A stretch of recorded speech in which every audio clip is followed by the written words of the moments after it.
Israel, the Israelite School of Universal and Practical Knowledge, under commanding General Yahanna, presents the Lord's 55th Annual Passover. That's right, the Lord's 55th Annual Passover is rapidly approaching. Commanding General Yahanna is calling for all blacks, Hispanics, and Native Americans to remember what the Lord did for us by saving us from our oppressors and choosing us to be a special people unto Him, the real Jews and Israelites. Passover will be held in Durham, North Carolina. Pay your Passover fee. Anyone 17 years of age or older must pay $200. Come and enjoy fresh lamb, unleavened bread, and the Spirit of Christ. Can't wait to see you all there, Israel. Shalom. Cabins on streets and corners, all is feeling righteous. Real particular, nobody else there to compare to. Train for war, men of war, and war like apparel. Prefer our leaders, can't get between us.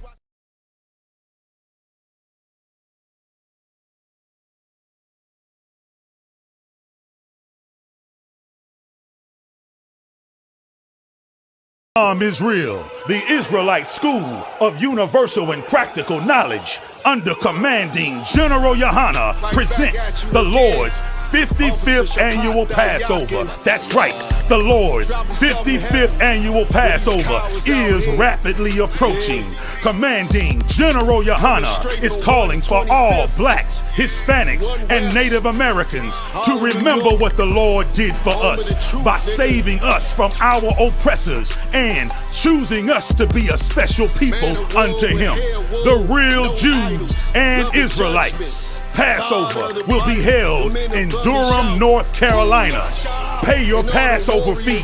Anyone 17 years of age or older must pay $200. Come and enjoy fresh lamb, unleavened bread, and the Spirit of Christ. Can't wait to see you all there, Israel. Shalom. Cabins on streets and corners, all is feeling righteous. Real particular, nobody else there to compare to. Train for war, men of war, and war like apparel. Prefer our leaders, can't get between us. ISUPK presents the 55th Annual Passover Corsage. Order now. Only $10. The red corsages are for the married sisters only. The white corsages, sisters must complete 6 months in the school. Contact your camp leader now. Order now. Only $10. You must complete the payment. Pre-order your corsages now. Also, the 55th sister to pre-order will win one of these amazing handcrafted leather accessories for your wrist. Click the link in the description below to pre-order your corsages now.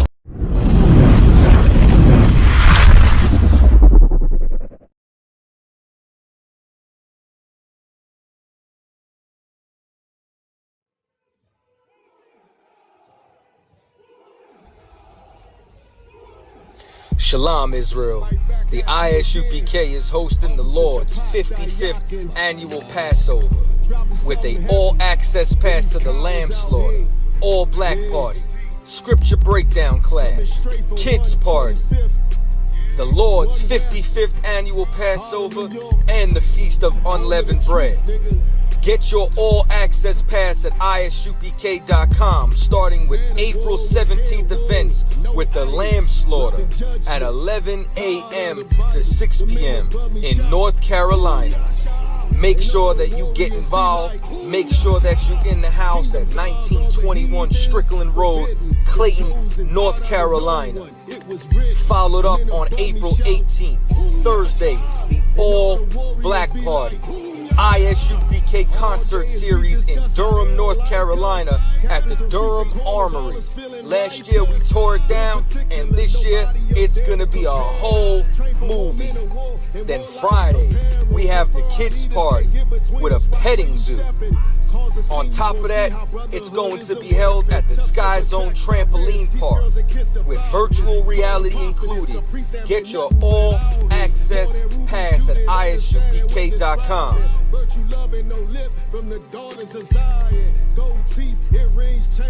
April 19th in the evening, General Hyman's Scripture Breakdown class. You already know we got the heavy hitter in the building, and it's going to be at the South Square Event Center. Make sure that you're in the house starting at 7 p.m. in Durham, North Carolina. Then, April 20th, the moment you've been waiting for, the Lord's 55th annual Passover. Make sure that everybody's in the house, and it's being held at the last Black National Fairgrounds in Pittsboro, North Carolina, starting at 6 p.m. Also housing an actual slave quarters, which you will be able to go and take pictures and video footage in front of it. That's 191 Fairgrounds Road, Pittsboro, North Carolina, April 20th, starting at 6 p.m. with doors open at 4 p.m. for a brunch. Make sure you're in the house on time. Then April 21st, Sunday, is the Feast of Unleavened Bread at the Haiti Heritage Center, 804 Old Fayetteville Street, Durham, North Carolina. Make sure that you are in the house. If you have not booked your hotel room, there are still a few rooms available at the Millennium Hotel. Check the number. Make sure that you call. Rooms are only available while they last. The Lord's 55th Annual Passover, hosted by the ISUPK.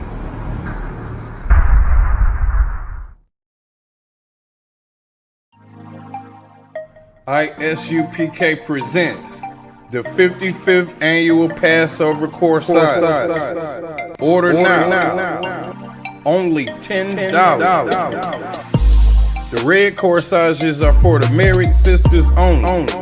The white corsages, sisters must complete 6 months in the school. Contact your camp leader now. Order now. Only $10. You must complete the payment. Pre-order your corsages now. Also, the 55th sister to pre-order will win one of these amazing handcrafted leather accessories for your wrist. Click the link in the description below to pre-order your corsages now.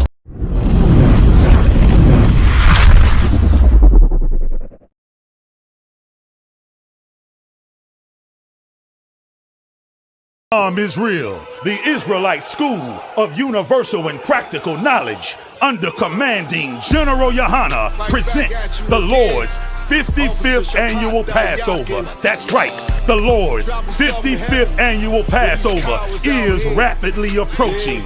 Commanding General Yahanna is calling for all blacks, Hispanics, and Native Americans to remember what the Lord did for us by saving us from our oppressors and choosing us to be a special people unto Him, the real Jews and Israelites. Passover will be held in Durham, North Carolina. Pay your Passover fee. Anyone 17 years of age or older must pay $200. Come and enjoy fresh lamb, unleavened bread, and the Spirit of Christ. Can't wait to see you all there, Israel. Shalom. Cabins on streets and corners, all is feeling righteous. Real particular, nobody else there to compare to. Train for war, men of war, and war like apparel. Prefer our leaders, can't get between us.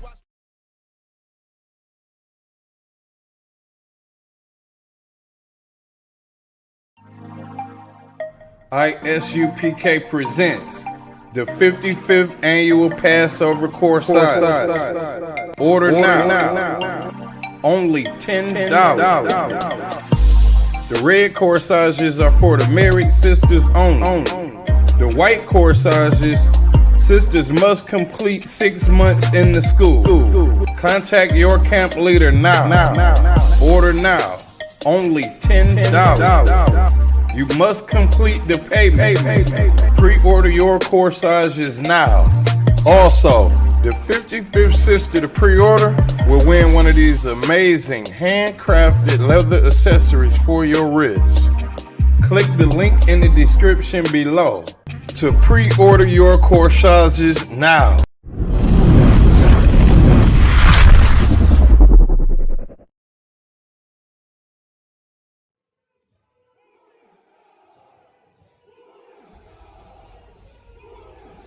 Shalom, Israel. The ISUPK is hosting the Lord's 55th annual Passover with a all-access pass to the lamb slaughter, all-black party, scripture breakdown class, kids party, the Lord's 55th annual Passover, and the Feast of Unleavened Bread.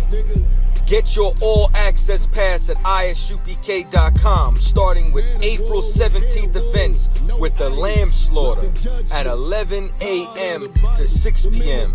in North Carolina. Make sure that you get involved. Make sure that you're in the house at 1921 Strickland Road, Clayton, North Carolina. Followed up on April 18th, Thursday, the all-black party. ISUPK concert series in Durham, North Carolina at the Durham Armory. Last year we tore it down, and this year it's gonna be a whole movie. Then Friday we have the kids party with a petting zoo. On top of that, it's going to be held at the Sky Zone Trampoline Park with virtual reality included. Get your all-access pass at ISUPK.com.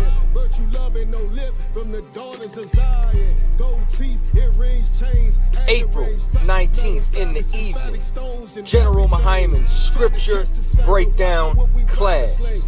You already know we got the heavy hitter in the building, and it's going to be at the South Square Event Center. Make sure that you're in the house starting at 7 p.m. in Durham, North Carolina. Then April 20th, the moment you've been waiting for, the Lord's 55th annual Passover. Make sure that everybody's in the house, and it's being held at the last Black National Fairgrounds in Pittsboro, North Carolina, starting at 6 p.m.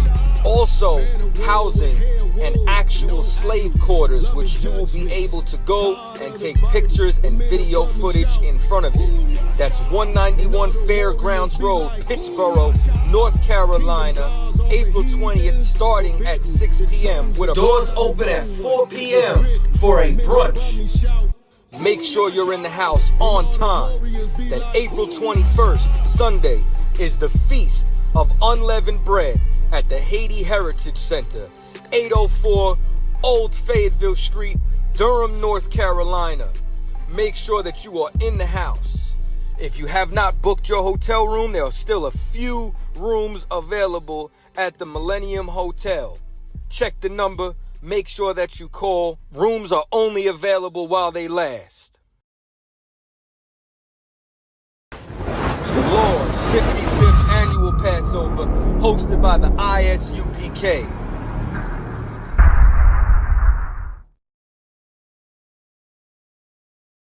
Israel, the Israelite School of Universal and Practical Knowledge, under commanding General Yahanna, presents the Lord's 55th annual Passover. That's right, the Lord's 55th annual Passover is rapidly approaching. Commanding General Yahanna is calling for all blacks, Hispanics, and Native Americans to remember what the Lord did for us by saving us from our oppressors and choosing us to be a special people unto Him, the real Jews and Israelites. Passover will be held in Durham, North Carolina. Pay your Passover fee. Anyone 17 years of age or older must pay $200. Come and enjoy fresh lamb, unleavened bread, and the Spirit of Christ. Can't wait to see you all there, Israel. Shalom. Cabins on streets and corners, all is feeling righteous. Real particular, nobody else there to compare to. Train for war, men of war, and war like apparel. Prefer our leaders, can't get between us.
For the sisters who watching. Once again, we're back Saturday night, holding it down for Commander Yahanna, hardest working man in Israel. Give him a hand. That's right. Yeah, man. Getting that Passover already. Passover seems to just not be waiting, boy. Passover coming like Christmas now.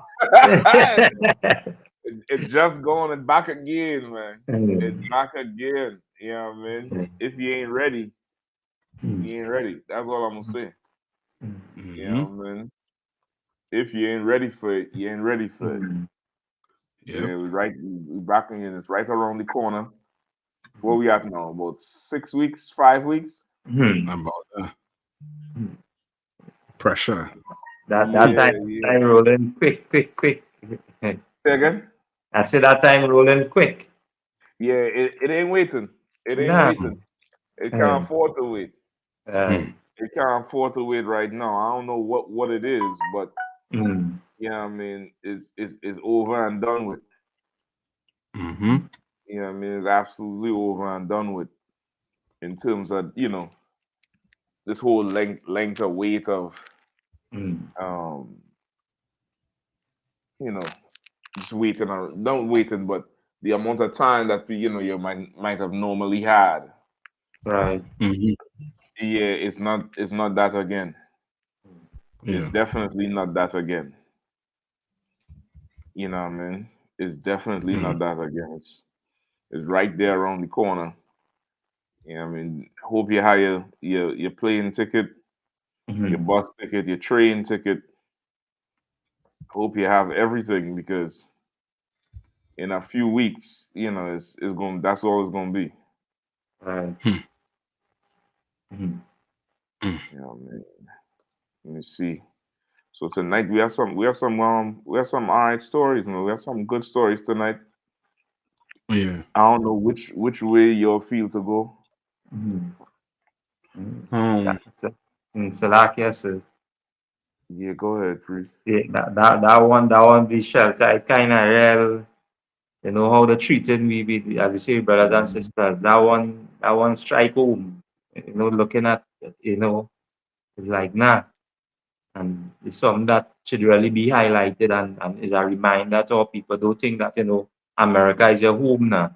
Because now you come across there, as you say, you're looking to see, well, hey, the best opportunity you can get, but now their opportunity is like, showing that they don't really care about you. So Right. Mm-hmm. Right. Yeah, they no sympathy for the 12 tribes. The Ukrainians though, right. you know what I mean? The Ukrainians and the Afghans and them, Mm. they're getting everything they need. Mm. Yeah, You know what I mean? again, They're getting everything. everything they need. Go ahead, Cap. No, I just you know what I mean, reiterating what you're saying. They gain everything. They gain media. They gain publicity. They gain everything. Everybody, Yeah. you know what I mean, basically know what's happening in Israel and with Yeah. Palestine. And it's like, you know what I mean, we address the distraction when it comes to politics. You know what I mean? When they're trying to fight the politics, but they would never use the Ukraine war or the hmm Palestinian war for the politics. hmm But when it comes to Nah. blacks, Hispanics, and Native Indians, we the fall guys. We the Mm. one that rally, you know what I mean, rally against. You Yeah. know what I mean? Like they feed off of us, at all times. Yeah. They either feed off of us, or trade us, for when they're frustrated, just to get their frustration out. Yeah. We get the bad and Yeah. so Yeah. yeah, man. Got Officer Kazaka Imal on the inside. You have to shop there. Yeah, Y'all but was just back thumb. Get that. Man. And then so yeah, we could definitely start with that one. We could definitely start with that one. Of course, the headline story is insane. Mhm. And then Yeah. I also want to touch on that one with France. Mhm. You know what I mean? With the international holiday. I mean, it's like a Women's Day. Yeah. You know what I mean? The international day of whole man, Yeah. because at this point, that's really what it is. Right. Mhm. You know what I mean? So Yeah. yeah, let's rock with that one there. I think that's number 3. Come. Let's rock with Okay. that one. Let's rock with that one to start. Kawaka.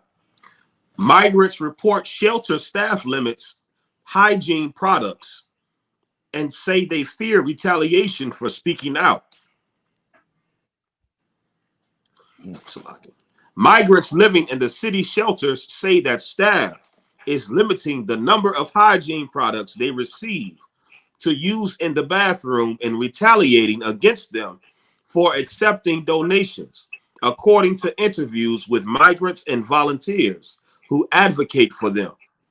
The reports of rationing hygiene products come after the Tribune last week reported that a shortage of essential supplies in the city shelters forced some parents to reuse dirty diapers on their babies. Oh On man. Sunday, volunteers distributing boxes of diapers at a city shelter on the Lower West Side said migrants told them they were being retaliated against because they are accepting donated supplies amid the shortages. There's concern that when they talk to us or they take our supplies, they get in trouble, said Southwest Collective founder Jamie Groff-Sear. Migrants outside the shelter on the Lower West Side said they'd been penalized over the past few weeks for trying to bring in outside donations to the shelter.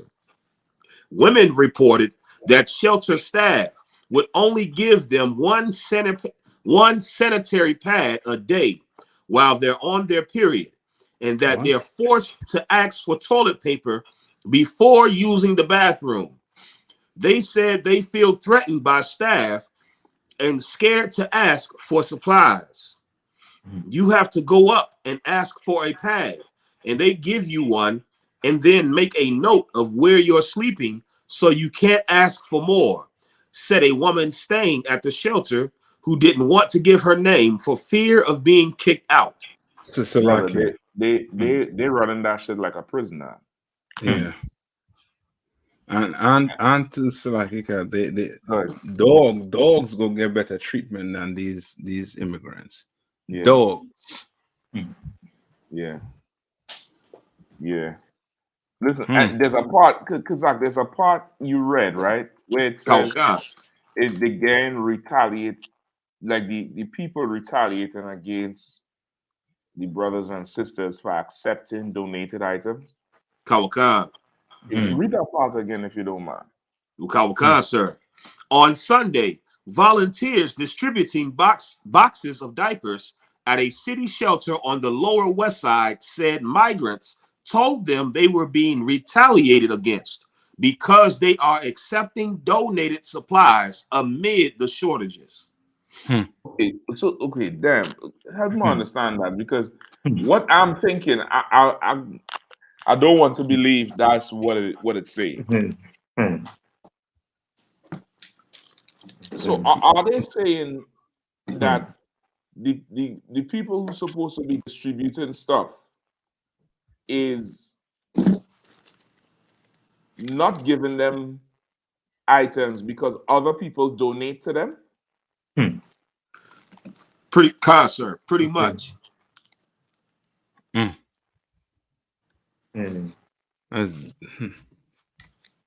So, like, sir, if I may, just to confirm, and you said exactly what I was getting ready to say.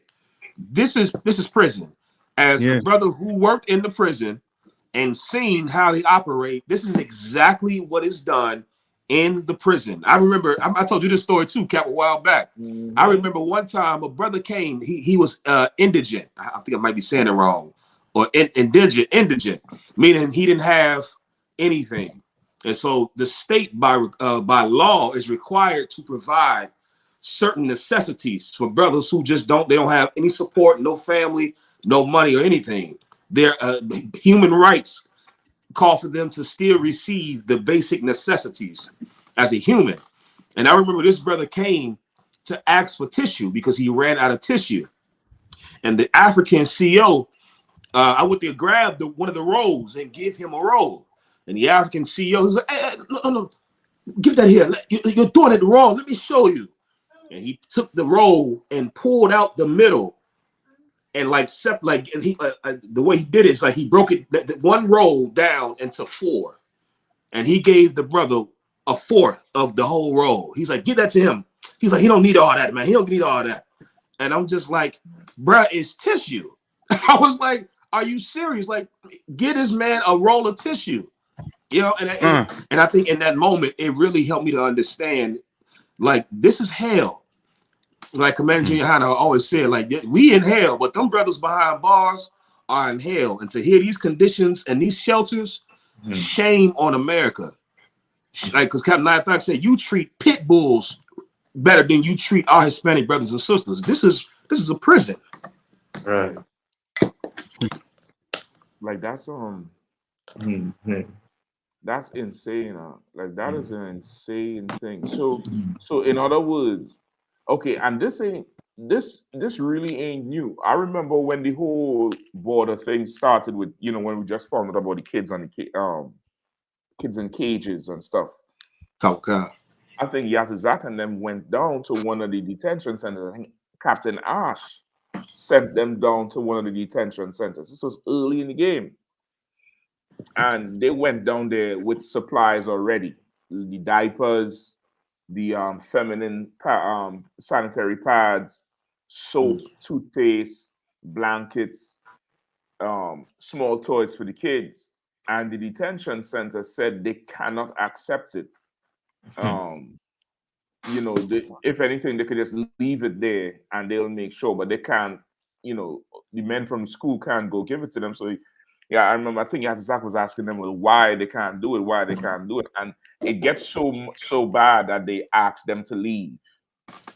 They ask them to leave, and come to find out, I think it was a part of the federal package with those detention centers that nobody could come and drop shit for them. Is whatever the government decide to give them, this is beyond me. It makes zero sense at all. Right. To what how they treat people, and all I could say is I wish, Sitting Bull and Red Cloud had done the same. Yeah, man. I mean, I really wish they had done the same and not shown any sort of hospitality to this oppressor, because America is fat with excess. It's full of excess, full of, I mean, like this, that ain't hurting nobody. Right.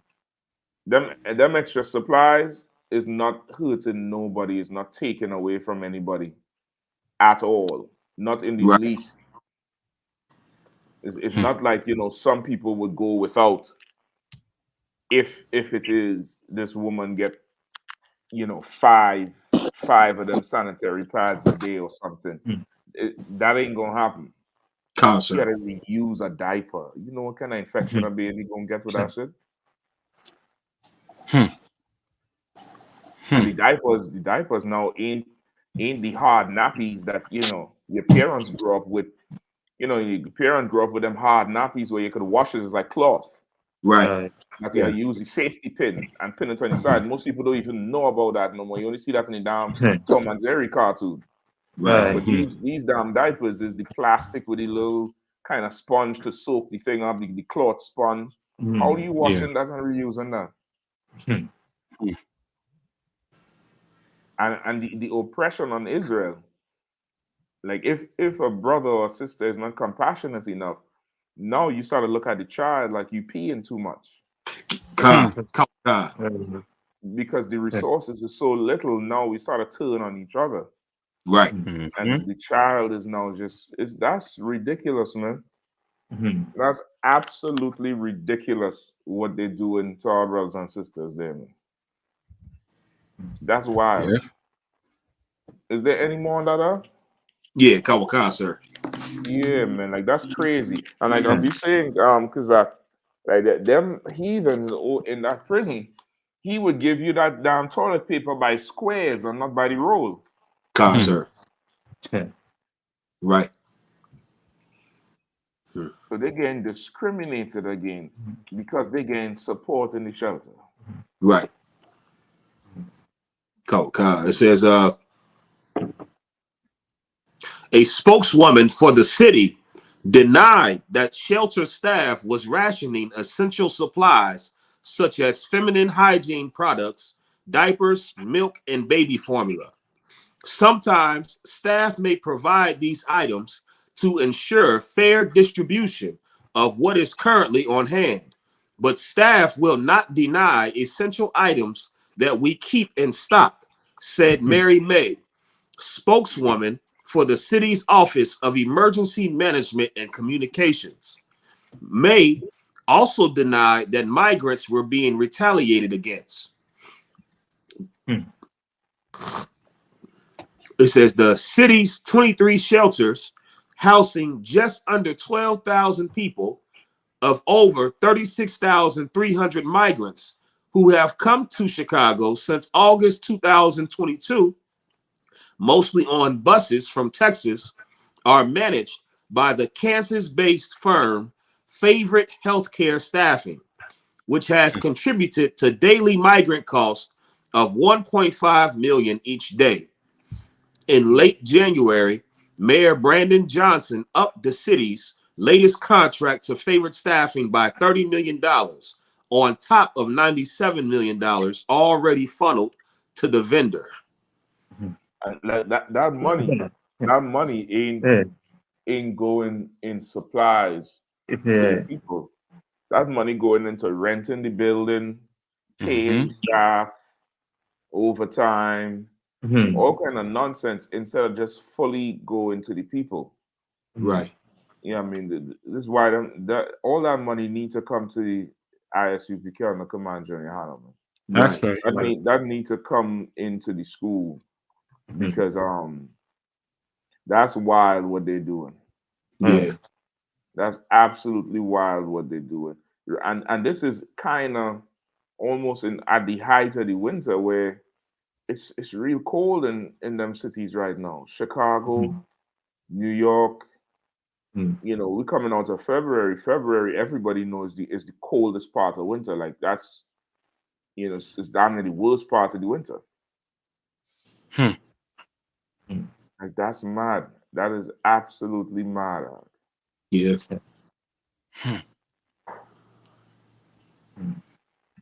And they would never treat the Ukrainians like this now. Nah. You'll never hear a story about them Ukrainians getting treated like this. Instead, you might hear them saying, don't put me next to these Hispanics or these Negroes. You know what I mean? They will complain about us being around. You understand? Yeah. Like right. we gotta really wake up and realize the same way they're treating Hispanic is the same way they've been treating us right here in America. Look how they're treating the Native Indians. This is Native Indians' land, and they're living on reservations. You understand?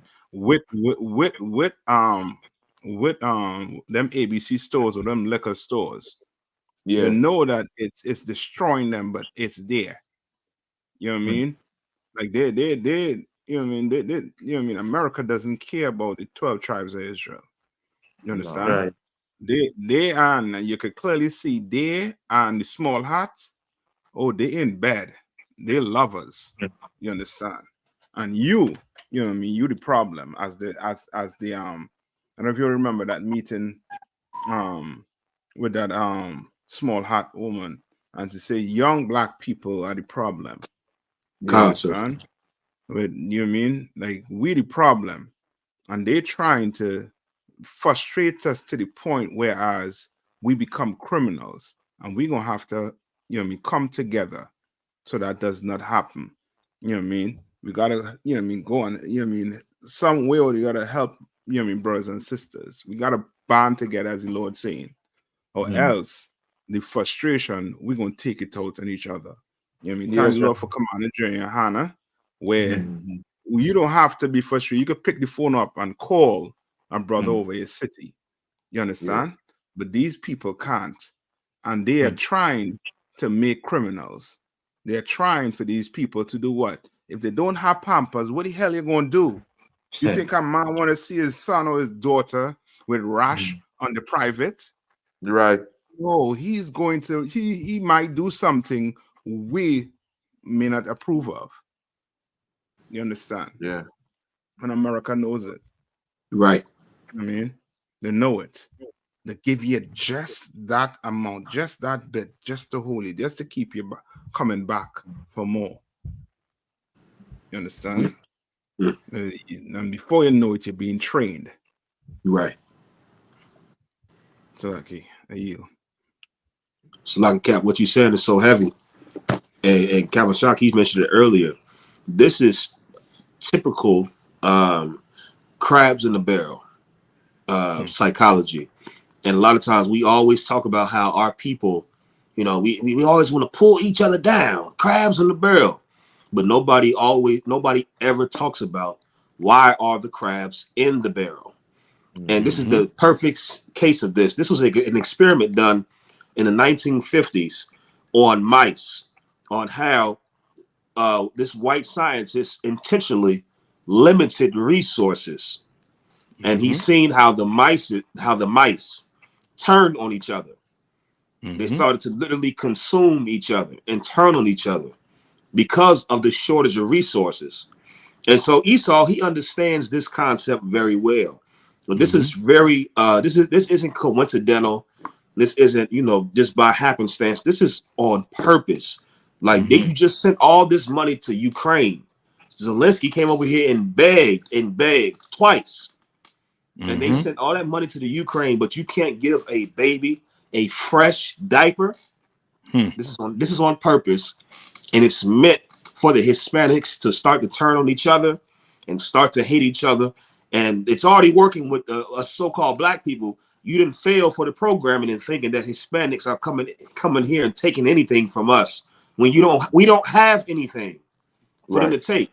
They're not taking anything from us. And the things that you think that they're coming to take from us, the oppressor has already taken from us. So like it's disgusting.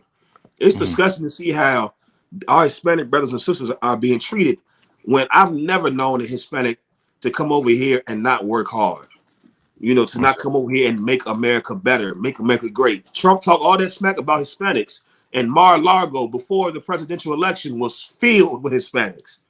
Mar-a-Lago was filled with Hispanic workers, landscapers, the whole nine. So it's man, the Lord is not gonna forget about this. It's a lot. The lack of information. Go ahead, bro.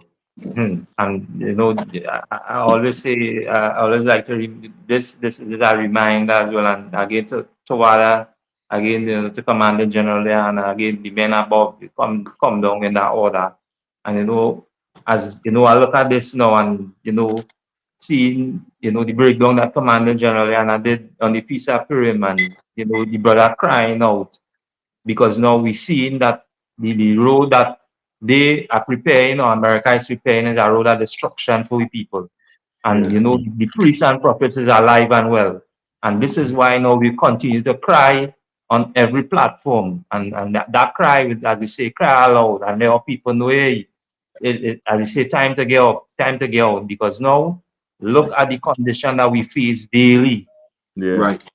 Daily, this is not daily. We face these conditions, and again, the Most High God always, you know, had again a remnant or righteous men on the ground, black men, to bring this out. And when I say black, I talk about the whole 12 tribes, and you would find these 12 tribes in the ISUPK under Commander General. And I have no separation in here because now this is our brothers, and we care for them.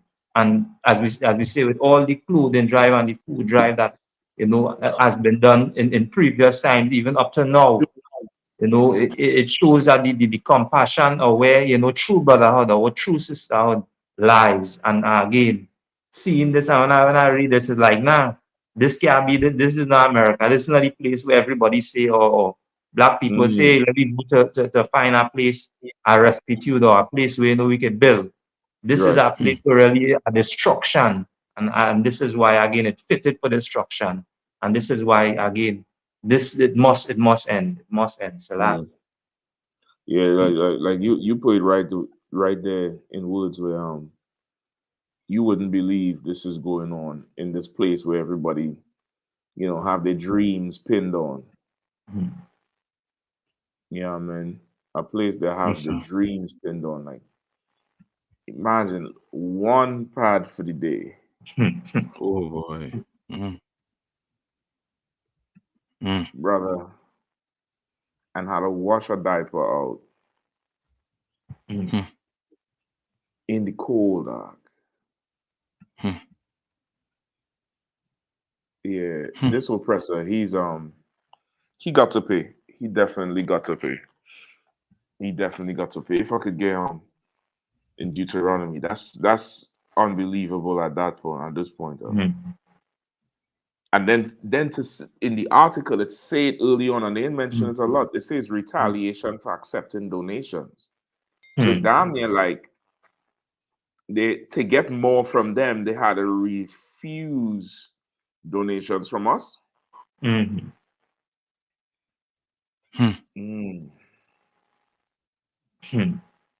That's crazy. That's crazy. And I'm trying to even rationalize the thing to say, well, because they ain't getting, or let's say we give donations, the shelter have a certain amount it has to give out, and it's not giving it out, so they get less money. Like, I'm trying to see how this shit even makes sense. I'm really trying to figure out how this thing, you know what I mean? That's mad. That's mad. Let me get Deuteronomy 28 and 50. Like, I can't explain that in words. You can start at 49. The book of Deuteronomy, chapter 28 and verse 49. The Lord shall bring a nation against thee from far, and from the end of the earth, as swift as the eagle flieth, a nation whose tongue thou shalt not understand. That's exactly what it is. That's exactly what it is. And this is a nation who you know, we don't understand them in their speech and the way how they think. Mhm. You know what I mean? Go ahead. Can. A nation of fierce countenance. A nation of fierce countenance who would put forth, you know, a hard front, a hard face towards a people who need absolute compassion. You know what I mean? Absolute compassion. Go ahead. Which shall not regard the person of the old, neither show favor to the young. Right, exactly. And this oppressor, he ain't regarding the old or the young. He don't give a damn. You know what I mean? He don't give a damn, and that's why he's the devil the Bible speaks of. That's You right. know what I mean? And there's some of our people who are devils too. There's some of our people who subscribe to the devil, like what Christ said, ye are of your father the devil, and the lust of your father ye will do. Like that coon in the comments called Tay Douglas. Tay Douglas said, just because you want to F some Spaniard, Caucasian mix, whatever. The problem with Tay Douglas is Tay Douglas doesn't love anybody except the white man. That's right. Like he would act like he'll go hard against the Hispanic tribes because he loves black people so much, and he loves nobody except the white man. He's an absolute Sambo zip coon type of Negro that can't help do nothing. Can't help do a goddamn thing. Right? And then to uptown, downtown, whatever, Venezuelans doing drive-by scooter robberies in New York. How you know the Venezuelans? If they're doing drive-by, you're stopping them and asking them for their ID? How you know it's not Ukrainians? How you know it's not Afghans doing drive-bys? Huh? How do you know it's Venezuelans doing it if they're driving by? Are you stopping them, asking them where they're from? And furthermore, last I checked, Meyer Lansky and Al Capone and all of them was doing drive-by shootings in Chicago, and the American government gave them the unions. So it seemed like crime pays. I ain't hear you saying nothing about the Italians. I ain't hear you saying nothing about the Irish and them who was shooting up the place back in the 70s, 60s, and the 70s. I ain't hearing you saying nothing about that. But anytime it comes to the 12 tribes, everybody have all the articles and news clips and this and that. But when the Ukrainians and the Afghans and them doing things, nobody ain't saying nothing. A month ago, hold on, let me pull it up. Y'all think I just be talking shit? A month ago, they bust this Chinese triad in DC doing scams on the damn Target money cards in Target, brother. Hold on. Because I see we could pull up the story with how much money they was gonna make. And just to add to Cap, and that's a problem with us. Like, you know what I mean? Like we when it comes to black people, somehow there's a guide to morality and to, you know what I mean, how to put it. Like they try to keep us, you know what I mean, within the guideline. But when it comes to other tribes, I shouldn't say other tribe, but other nations, somehow they lost the guidelines to them. Right. Just somehow they just lose it. But when it comes to us, like they expect us to live in squalor, to be sufferers, to be paupers, you know what I mean, to be, you know what I mean, hungry, starving, and not try to do something about it. Right. That's even if it's true, Cap. That's even if it's true that these is Venezuelans on the scooters are. Yeah. I'm not even true. I'm not even worried about whatever he talking about. As you're saying, you right on it. But I go taking it back to the Irish and them, and to them oppressors who basically they left the legal way of living, and the government gave them a pathway to live. Right. You understand? The Irish got what? In New York. I think it's the firemen. Those are firemen. And part of the police department. Yes. You understand? like they for sure try to look out for each other, knowing that, you know what I mean, that a man is going to turn to a different, you know what I mean, to a lifestyle that he does not want to turn to if he has to survive. You understand? And don't get me wrong, I'm not glorifying criminals. I'm not doing it. But I understand what America is doing to Black people. I understand the system that they have us in, and we are thinking that we like we in control. We not in control and nothing. You understand? You, as Kazak say, you are a mice in a maze right now, and you are every day they run an experiment and you don't know. You don't you have a clue that they're doing it. Yeah. Yep. Kazaki found the article. Kawakan, sir. Please go ahead. Kawakan. And it's crazy too. I just want to say, Cap, I could not find this on any American platform. I had to go to the Asia Times to report this. Like, they definitely try to keep this under wraps. Of course. Why wouldn't they? They'll protect their own. But you'd have some zip coon like Tay Douglas who would just, totally disrespect a whole nation. The tables is changing, Tay. Don't worry. Soon you're going to be asking for some help. That's right. Go ahead, It says Chinese gang nailed in huge Walmart gift card scam. Hold on. Walmart, what? Chinese gang. A whole gang of them. The whole triad. Right. The whole Chinese triad, the dragon triad. Ricky Tan. You know them old school, so they roll up the sleeve and the whole dragon going around the arm? That's them. That's them, Mark. Go ahead. Kawakan. Walmart resisted taking responsibility for lax security as scammers duped customers out of more than $1 billion.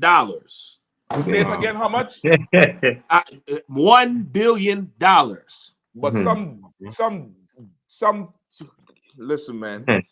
Some idiots want to talk about Venezuelans on a moped as if how he know it's not these Chinese triads. Right. You idiot. Right. These Chinese gangs was coming through on the border trying to disguise like if they was Israel. Right. And they're running scams in all the Targets, all the Walmarts, up and down the East Coast. They somehow getting into the barcode, and when you buy it, either they're taking the money before, or like if you load the thing onto something that connected to your phone, they somehow wiping out your accounts. And they say they was taking all together, they're charging them with $1 billion worth of theft. This is just one. I got faces, Zach. I got faces. Keep going, Zach, if there's more. Kawakan. It says Christy Brown was in a panic. The man on the phone said he was from the FBI. He warned her that drug traffickers had obtained her social security number and were using it to launder money. He said the FBI needed money to catch them. Listen, it's Nick Ning's son. Ning. I don't know if he tried to disguise his name like nigga son. Nigga. Ning's son, brother. Go ahead. Kawakan, sir. They told me not to go to local law enforcement. Brown testified in court recently about the February 2020 call. The police were watching her and considered her a suspect, the man said. At his direction, Brown, a retired elementary school teacher who lives in upstate New York, bought 4 $500 Walmart gift cards at her local Walmart. It was 3:15 p.m. She took photos of the serial numbers and pins on the back and texted them to the man on the phone. With that information, the fraudster had access to $2,000. No, That listen, was that's only one scam. right. That's one scam. There's another scam, brother, where they're not even calling, pretending to be the FBI. There's Right. another scam where they somehow getting hold of the those gift cards from Target. You gotta look up that one. They bust them in DC. There is about 6 of them they arrest in DC. It Look go at this into one here. Say again. It go into it right here. So they got a whole network of how they did it, how it got to DC. Oh, brother, that's the one I need. Look at this one. Song Hoa. He hoeing in the song. Song Hoa Liu, 23. Theft by deception. Right. Facing federal prosecution. Bond set at 50K. But you telling me about some Hispanic on a moped, you Uncle Tom stepping fetching nigger. Right. You old Sambo zip coon sellout. Right. That you don't even know if it's Venezuelans. You don't even know who they are. Yeah. But you listen to the news and the 6 o'clock news and this news and that news. Did you see this on the news, nigga? Right.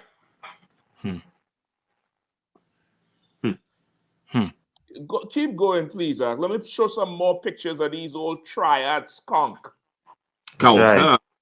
It says, with that information, the fraudster had access to $2,000. That was only the first step. The gift card numbers were then sold to Quinn Ben Chin. Oh, what's his name? Quinn Ben Chin. Quinn Ben Chin, boy. Damn. A Chinese national living in Virginia. At 5:47 p.m., Chin passed the numbers to a co-conspirator waiting near a Walmart in Sterling, Virginia. Just 8 minutes later, at 5:55, the accomplice did something that an ordinary consumer would rarely do, but which is routine for fraudsters. Use one gift card to buy another. With the numbers from Brown's Walmart cards, he purchased Apple, Google Play, and other gift cards at the store's self-checkout kiosk. He sent the serial numbers and pins for those cards to Chen, who then sold them to a buyer in China. Transferring the money to other companies' gift cards for use in another country made it impossible for Walmart to figure out where the funds ended up. Brown had no way to recover her $2,000.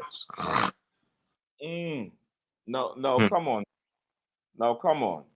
Now, but you want to talk about the tribes. Ain't nobody talking about these Chinese scamming as much as $1 billion in gift cards. Right.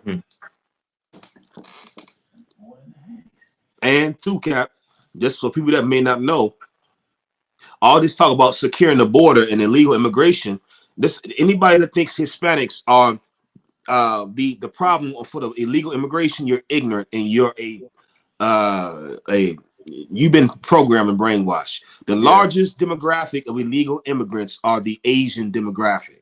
Right. Of course, it's referring to the Asians, the different countries within the continent. But the Asian demographic is the largest demographic that makes up illegal immigration.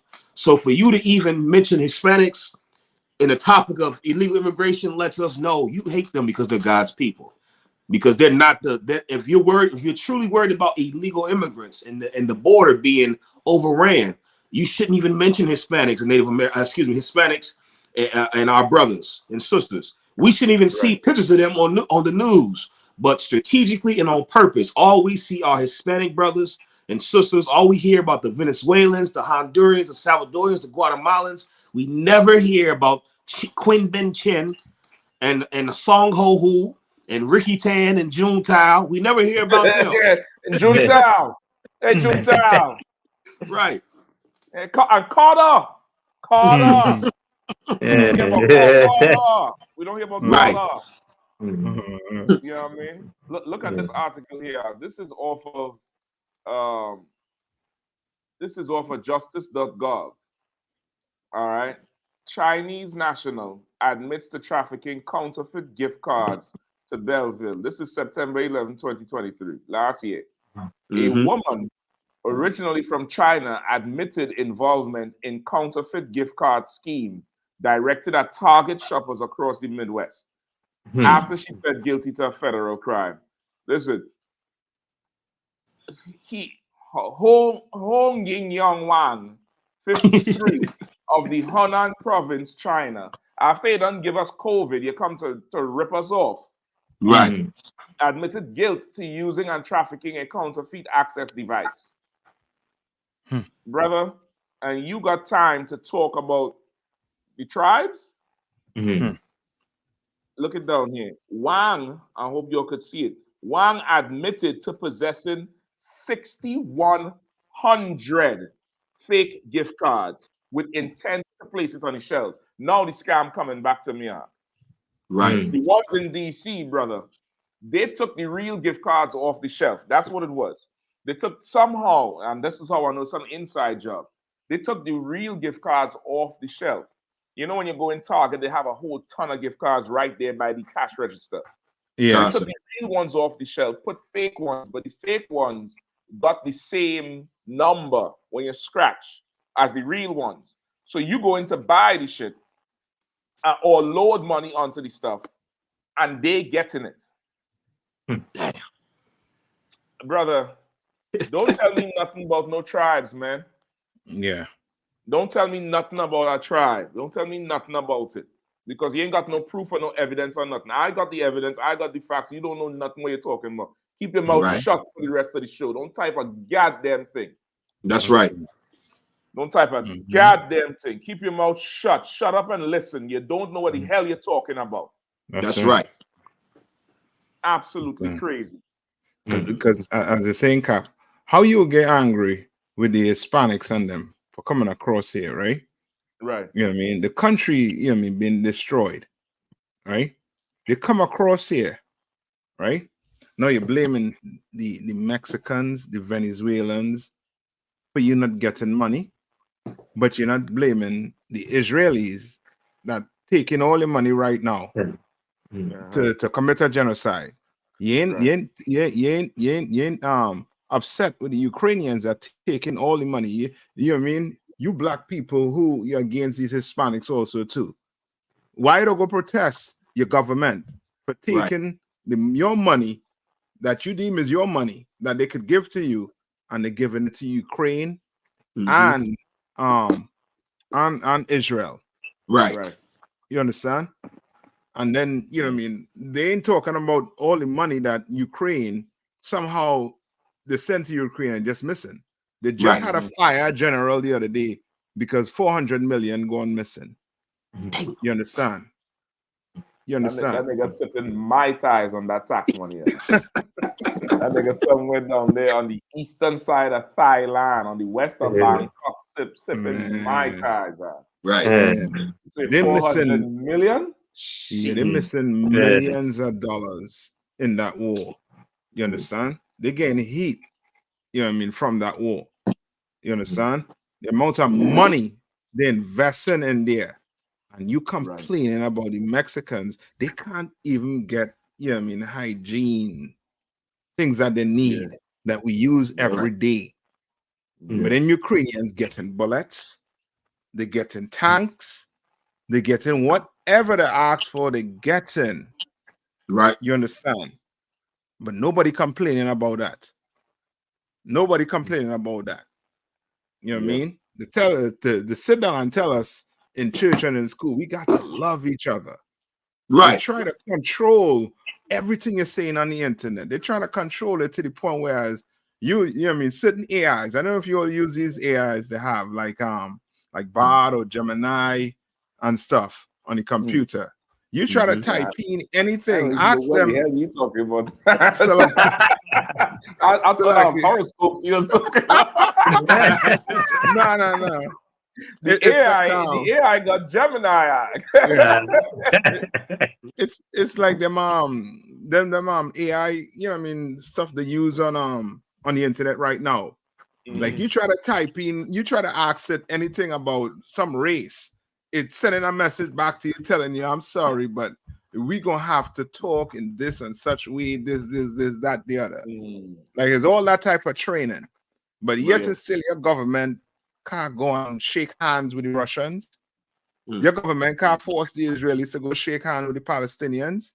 Right. You understand? Which mean they're running game on somebody. You understand? Yep. We caught up. Listen, if I could, I think this is the proper time to go to the real story I want to go to. Give me number. Hold on, where is it? You already know which one I want, brother. Oh, the one with Marjorie with Green. No, NPR, the NPR story. That's Is it? Hold on. You know what? Number 9. 9. Give me number 9. Give me number 9, please, just for them two fools who was in the comments there, brother. Like the day the zip cool is over, there's a new nigga in town. If you all didn't understand that, there's a new nigga in town. When I say nigga, I'm talking about blacks, Hispanics, and Native Indians. I don't give a goddamn what you want to say. Right. There's a new Negro in town, and because since you all love the white man so much, let's go to that article, brother.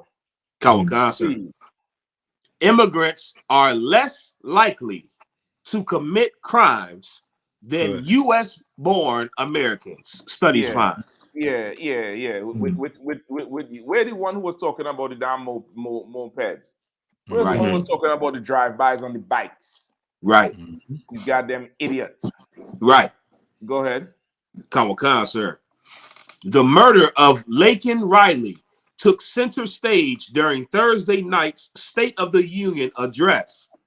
Riley was a 22-year-old student who was killed last month at the University of Georgia. The suspect in her murder is a Venezuelan migrant whom officials say was illegally in the U.S. There we go again. Right. They do this every election. Remember the last election, there was some quote-unquote illegal immigrant that raped some woman in Illinois. I don't know if you all remember, the whole rape thing came up. Yeah. They always do it. They always do it around this time, brother. And because of it, now this is a talking point. I forget the other word. It's a point of contention between the Republicans and the Democrats over the thing. And it's just so convenient that the suspect is a Venezuelan immigrant in Georgia. When I think the number one immigrants in Georgia is Africans. Damn. The number one immigrants in Georgia is them Hamites. Coming into Atlanta, coming into them areas is them Hamites.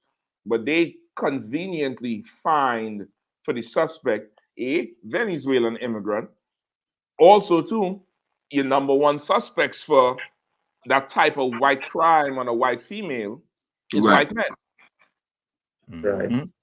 But they conveniently find this Venezuelan to blame. So that's the talking point right now.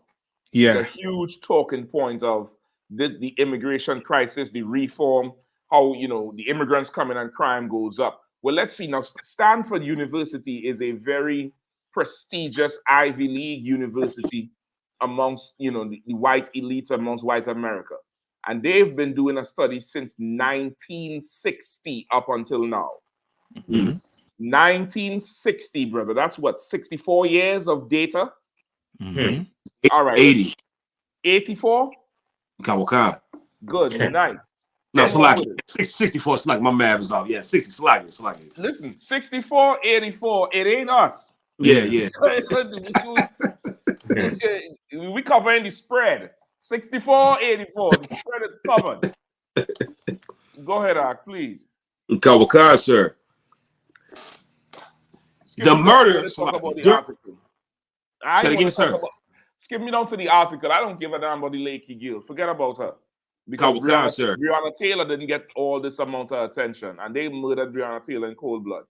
Right. That Lakey Gill, she was running. She's in the wrong place at the wrong time. Right. All right. Go ahead. It says the claim that immigration brings on a crime wave can be traced back to the first immigrants who arrived in the U.S. ever since the 1980s and 90s. That's one part of the whole immigration thing I have a problem with, because of course those are not the first immigrants. The first immigrants is you white people. No, that's right. That's the very first immigrants. And crime did go up when you got here. Crime increased. Diseases increased. And all the deviances of the LGBTQ increased when you got to America. That we know for sure. We didn't need Stanford for that. The history says it. Ask Buffalo, and they'll tell you. The Buffalo would tell you, before you, they were allowed to live. After you, you just, killed them and made a mountain. Right. But now with this new age immigrants, where they say it really, the drive really started in what, the 80s? Ever since the 1980s and 90s. The 80s and 90s. But of course, during what? The late 1800s and early 1900s, there was a wave of who? The Italians and the Irish. And crime did go up with you. Valentine's Day Massacre. Meyer Lansky. Al Capone. Give me some more of them names, brother. Most of them names. Luciano. Lucky Luciano, boy. Lucky Luciano. You know what I mean? What was the name of the Jewish mafia? Murder Inc. Murder Inc. You thought Murder Inc. was Ja Rule and what's the other little spicy manager? What's his name? Irv. Y'all thought Murder Inc. was Irv Gotti and Ja Rule. No, Murder Inc. was the small hats mafia, man. Yep. And when y'all came, crime went up. So now let's see what Stanford says about the immigrants who you say is the problem now. Right. During the current presidential campaign, the vitriol has been intense. Just in the last few months, former President Donald Trump has spoken of immigrants as criminals and mentally ill people who are poisoning the blood of our country. Florida governor. Hold on, Macolazzo said the Gambino mafia. You're chiming in with more of them, man. The Gambino family. Right. Come on, man. Y'all increase crime. Right. Go ahead. Kawakan. Florida governor and former presidential candidate Ron DeSantis said migrants suspected of carrying drugs across the border should be shot without specifying how drug smugglers could be told apart from other migrants. However, where was that, mode of operation and point of attack when the Italian mafia and the Irish mob was bringing in drugs? Right. Where was that? Where was that when they had the French connect with the Frenchies from France? Yep. Bringing that duchy and that heroin into New York. Yep. Huh? Where was that? Where was that when it was flooding everything from 110 down? Where was that part of it? They had another gang. They had another gang called the CIA. They at the water cap. Thank You're you. right. Thank you. God damn. Right. Right. Yeah, I mean, I'll call them the Chia or the Sia. Yeah. Gotta find a name for them. Right. Go ahead. Kawakan, sir. It says, however, research indicates that immigrants commit less crimes than U.S.-born people. I want people to understand that. The research indicates that immigrants commit less crimes than U.S.-born people. I want people to get that thing clear. Get that clear. So next time you see somebody on a moped committing a crime, just know that person was born here and that was no Venezuelan. I'm telling you that straight up and down. Yeah, that was not no Venezuelan. That was 60% somebody who was born right here. Yeah, it's probably you. It's probably you, nigga. That's how you know what they was riding. Yeah. Right.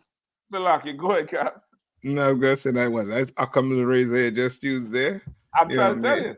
Right. I'm trying to tell you. How he know also he can't even afford a bike in his own country. He come across here, get a bike. You know how much brothers can't get a vehicle to get a bike? Nah, that's not an immigrant. But let's get some more on this study. It says some of the most extensive research comes from Stanford University. Economist Ron Abramitsky found that since the 1960s, immigrants are 60% less likely to be incarcerated than U.S.-born people. Read that again. He's an economist. He's an economist, so you know he giving you he cutting the fat off of the thing. Right. He's cutting it right down. The numbers have to make sense with him. Right. Read that one more time, man. Kawakan. Some of the most extensive research comes from Stanford University. Economist Ron Abramitsky found that since the 1960s, immigrants are 60% less likely to be incarcerated than U.S.-born people. Come on. What's his name? Abanansky? Rand Abramitsky. Rand, whatever, man. Rand, you're running. You're running now, Rand. 60% less likely to commit crimes than U.S. born, but you have a problem with, the tribes. Right. You have a problem with the tribe. I'm trying to catch up to you on this thing because people gonna think we making this thing up. Oh, there it is.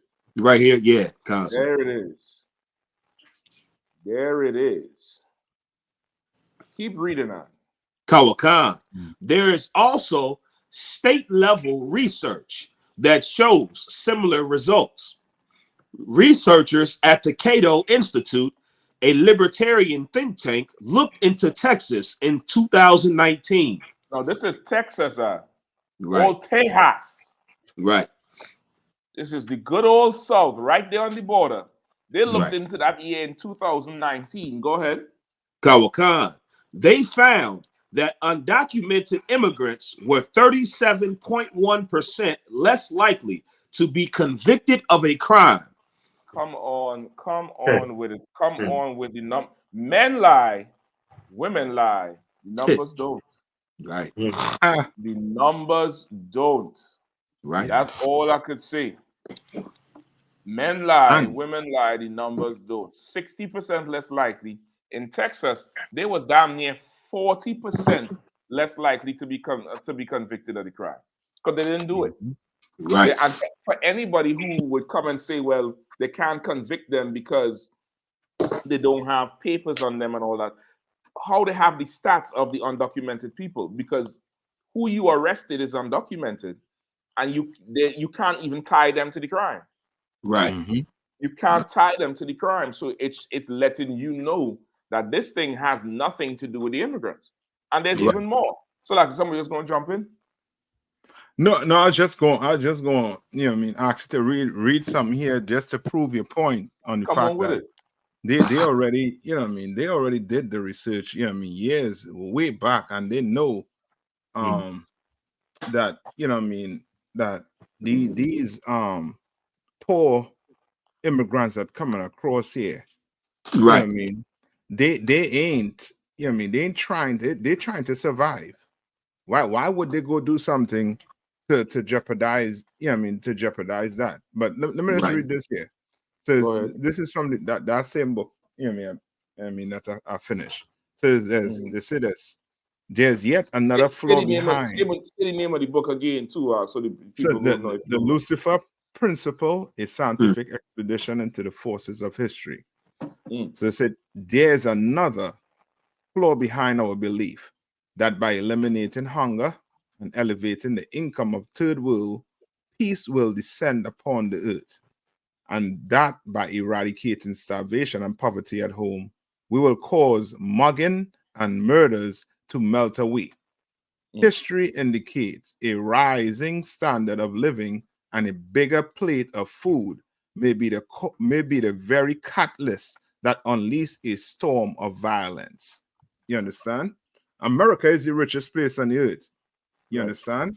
And these people that coming across here, basically, they're coming from third world, as you would say, you know what I mean, as they will claim it, third world countries. You know what I mean? And let's just skip down here again right here. So it's a good times can be just as damaging to peace here in the United States. When the economy goes up, murders do not go down, they rise. The most startling fact revealed by a study of the relationship between American murder rates and the economy from 1929 to 1949 was that homicide actually plunged dramatically during the Great Depression. In addition, military historian Ronald L.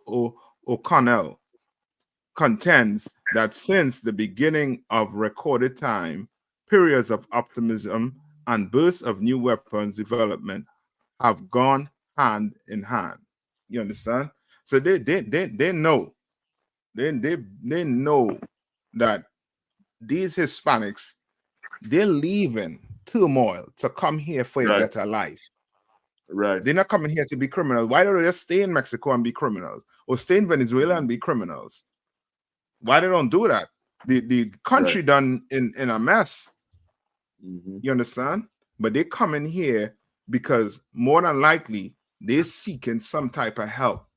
More than likely the child or some family member might be ill or trying to get some, you know what I mean, trying to get some help. Right. But you trying to now turn them into criminals. You know what I mean? That's why it's so good. I don't know if you remember when I think it happened in Chicago with the Venezuelans and them when they came out and they cleaned the streets in the cold. You understand? When the cops and them I think came and tried to kick them out of some house that was in. You understand? They tried to label them as criminals. You understand? When God chosen people, that's, you know what I mean? We ain't criminals, man. We ain't criminals. The real criminal is the person who is causing havoc on the earth. And the Bible says the earth is given into the hands of the wicked. You understand? And the way he's treating black people, Hispanics and Native Indians, he is the wicked on the face of the earth. Ain't no, if not, who and where is he? Right. You know what I mean? Tell me who's treating black people like this again. You understand? Yeah. And so now that study basically saying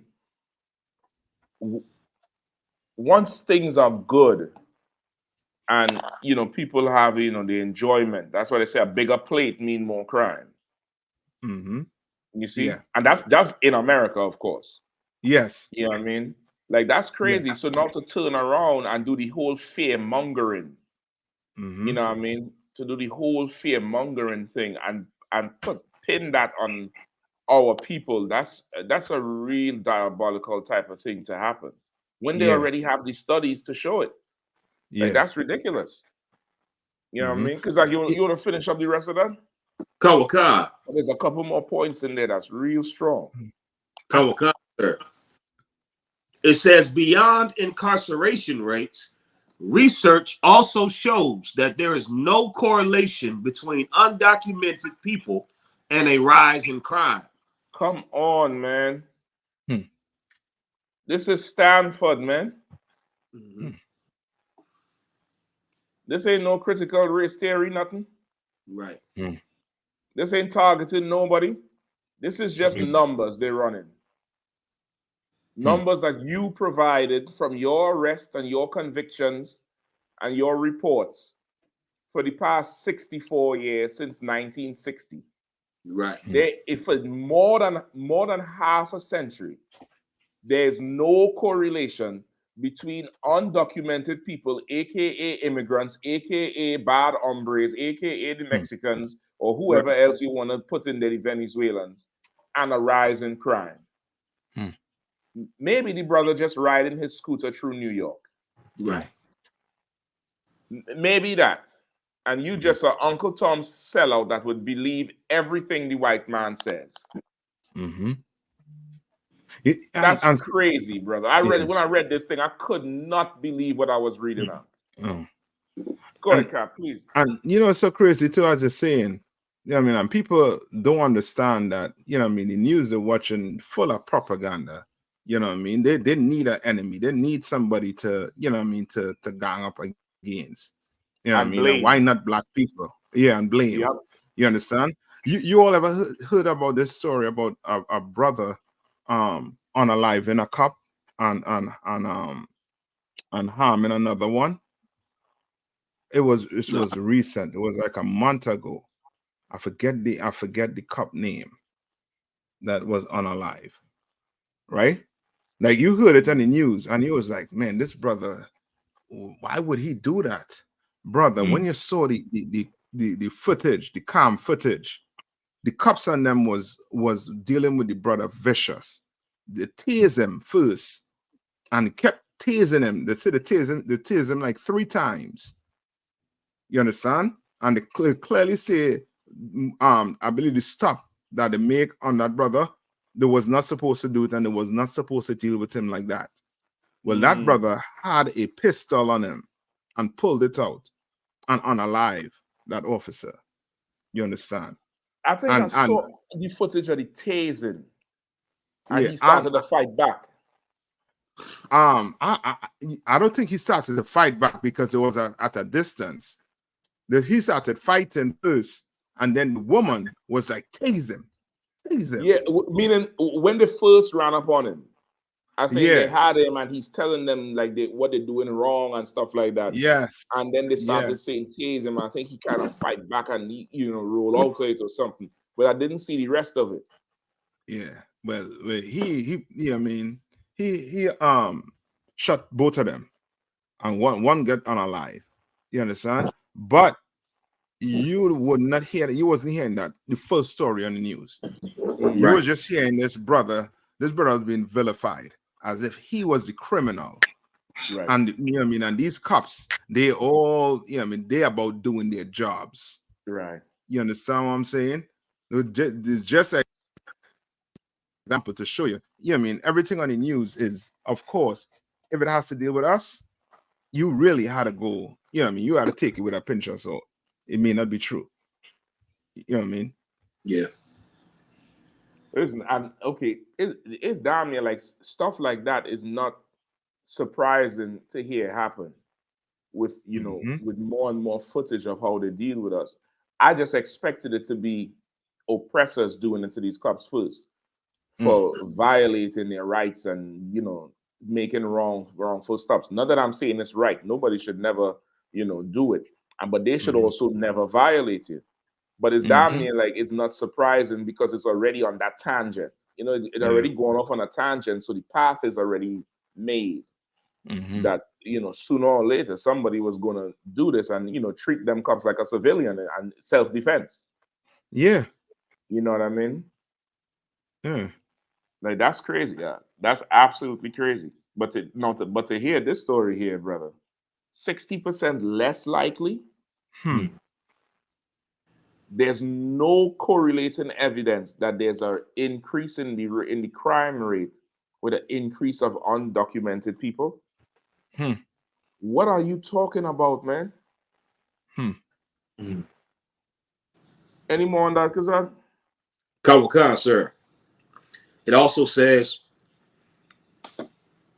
recent investigations by the New York Times and the Marshall Project found that between 2007 and 2016, that there was no link between undocumented immigrants and a rise in violent or property crime in those communities. Come on, man.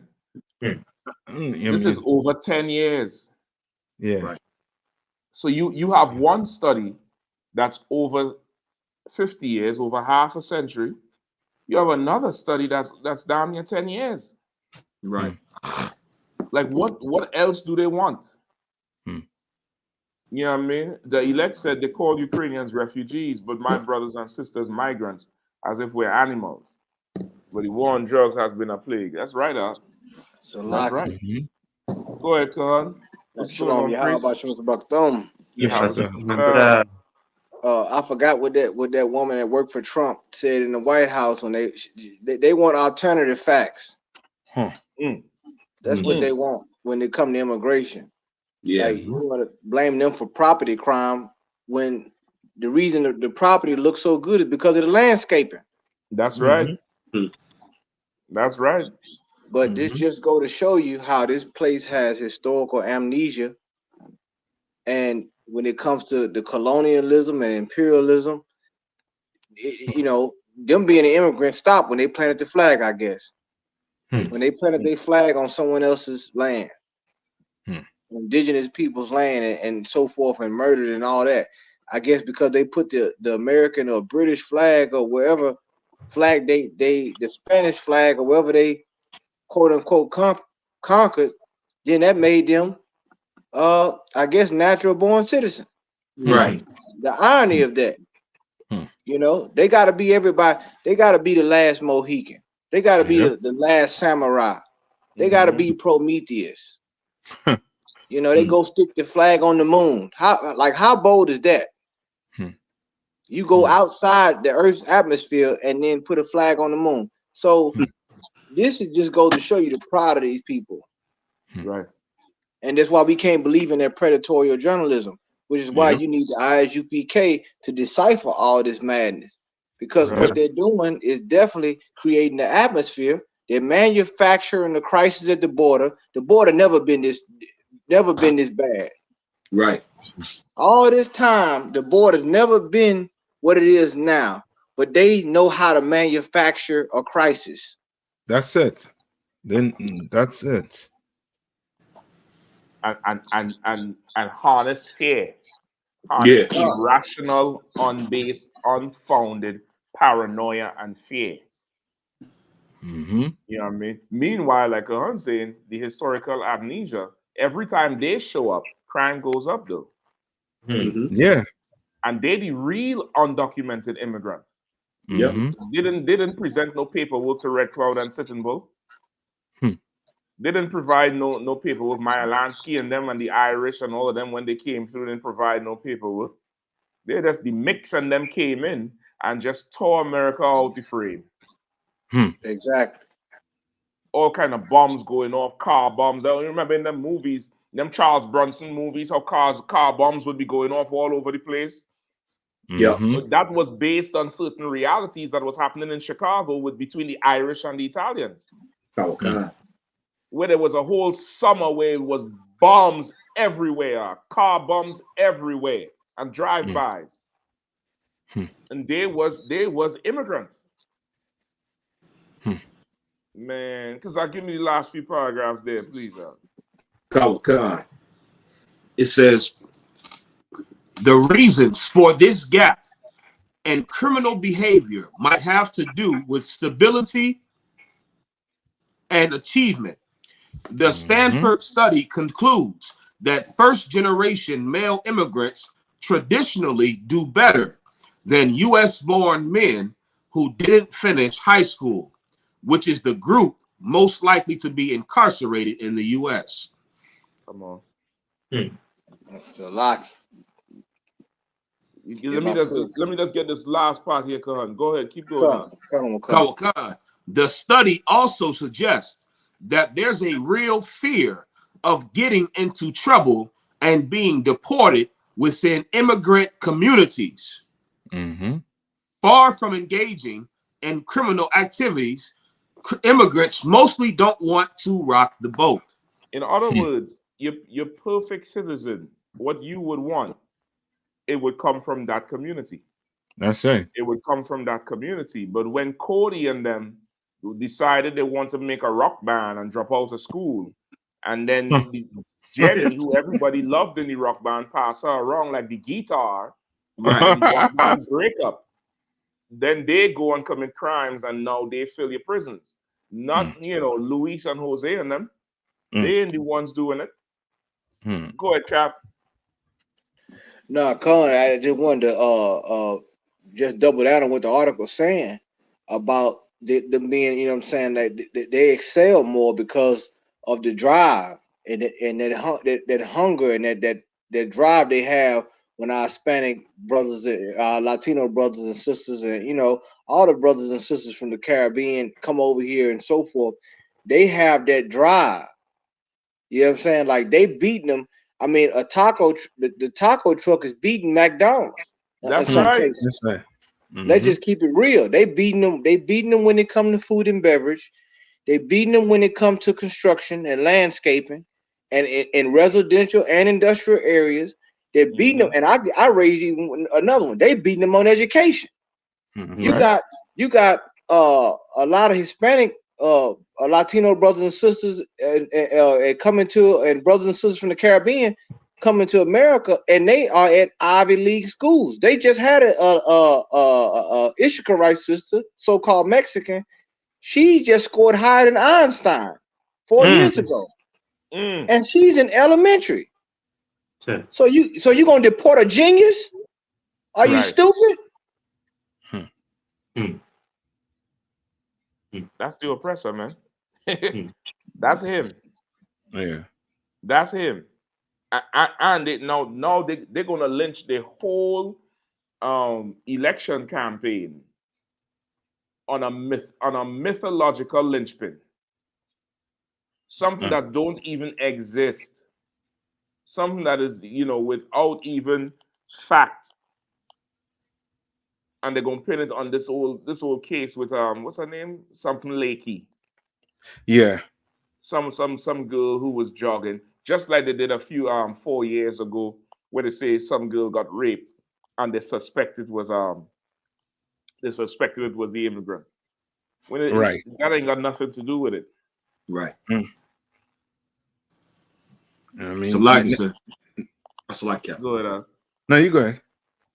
No, so like I said, I just wanted to address that last part, just from growing up around Mexican brothers and being around specifically Jamaicans. That part about the fear of deportation, like a lot of us, we make jokes about that as Judites. That's a real present fear, not just within Hispanics, but even within the Caribbean demographic. Brothers and sisters from Jamaica, from Trinidad, from Haiti. Yeah. That whole thing of the fear of being deported, like, so I can't do what you do. Like, I grew up around brothers where that was the case, where it's like, you so-called Negroes, the Judah, you understand? Like, y'all wilding, like, we can't, we ain't risking that. And so, like, for those that think this is just made up, I've experienced that, where it's like, we looking at the brothers and sisters that's immigrants, and it's like, we know they're not going to do certain things because of that fear. Like you said, it reflected in how they took school more serious. I went to in high school. My best friend's Rashida. She's from Trinidad, and I remember she took school way more serious than all of us. It just, everything was real. It was just you could tell. It's like you said, that present fear of we can't mess up because something goes wrong. We'll get deported. And I never understood it until the past couple of years being in the UPK and starting to have compassion. We always make jokes about it, but now seeing it's like that's a, looking back, it's like that's a ever-present fear in the immigrant communities, our brothers and sisters. So like it. It's definitely is like an intensity that comes with the survival. Yeah, because you don't risk so much making a trip and moving to a place you don't even know. Right. And with all intention, like there's no plan B. There's no plan B. There's people who come across on the plane and get the visa and all of that. That's one side of it, and that still have a certain amount of cushion. Right. But then imagine you hopping and dropping and walking and bringing your family along just to get across the border, brother. Yeah. What would you not do that you asked to do? You have to mop the floor, brother. That floor going to be the best mop floor in all 50 states, sir. Yeah, that's right. That's a lot. Go ahead, Cap. And that's a heavy point, and it's heavy what Officer Kazaka Ahmad said, because Judah can learn something from this. Yeah. From this whole situation with our brothers. Like, I'll never forget Commander Yahanna saying we can learn something from every tribe. There's something that we can take from every tribe that can make us sober-minded. See, Judah then got relaxed in this place. Mm-hmm. So we think we are part of this place. But one thing we can look at our brothers and sisters coming across that border, whatever border, that we can understand that they don't get comfortable here. You understand? They try, they like, some of them, don't get me wrong, some of them try to get comfortable, but the thing is, that drive they have, and they realize this is a foreign land to them. God. And they realize there's a target on their back. That's something we done lost as Judites. But we better gain it. We knew it in slavery when we had to go get across the plantation. That was our border, the slave plantation, trying to get to a free state. We understood it then, but we done lost that now. Right. But it's time for, like the ISUPK always say, to show some solidarity with our brothers and sisters, man. And that's what we gonna do over here. I don't know what these Uncle Tom sellout Negroes doing, talking about immigration. They ain't saying that when they come to the Ukrainians, you can't even get a Big Mac in Russia right now because of the Ukrainians. Okay? You go try to order a Happy Meal in Moscow right now and see what happens. You let me know. Yep. Right. Yep. What you saying, that's so right. Like, the solidarity is gonna help us understand, appreciate each other so much. And one thing I could say about living down there, I would say maybe half my life with the tribe of Judah, is that one thing Judah has a distinct monopoly on is an understanding of the oppressor being the devil. Yeah. And I think the rest of the tribes, by and large, really do not understand it. Yeah. Until you're in a line and some devil or brother or sister on behalf of a devil handing you one pad for the day when you're bleeding for 7. Yeah. Like, that's when you would really understand it. So it's damn near like how ESO have this thing where they send the child, it's probably not so much popular now, but there was something where foreign exchange students for the exchange of cultures. It's damn near like we have to do that with the tribes, not the foreign exchange, but we had to exchange the experiences with each other when we get together. Because Judah could fully give you the full picture that this oppressor is the devil. And the rest of the tribes could give the picture of, listen, man, you have a place to go. This is not your home either. You could come back here with me to the Bahamas or St. Lucia, wherever, and you have a home too, which would bring the common motive, which is what we want from everybody. That whole common single-minded understanding and motive, and it's being separated. And let me tell you something: the oppressor knows it, and he's playing each tribe like a piano key. Our piano key has a different sound when you hit each one. He's playing each tribe with it. He played Judah one way, Benjamin one way, Levi one way, Simeon one way, Issachar one way, and he have a symphony, a melody going on called America, which is oppressing the hell out of us. Right. It's doing something to us spiritually, emotionally, psychologically, and we just can't see it. But the music playing though. Yep. The music is playing, brother. That's right. Man, I think that's it on that article. Or Yeah, yeah, I mean, brother, when I read this thing, I had to save this damn article, brother. I had to save it. I could not believe, brother, 60% less likely to commit crime.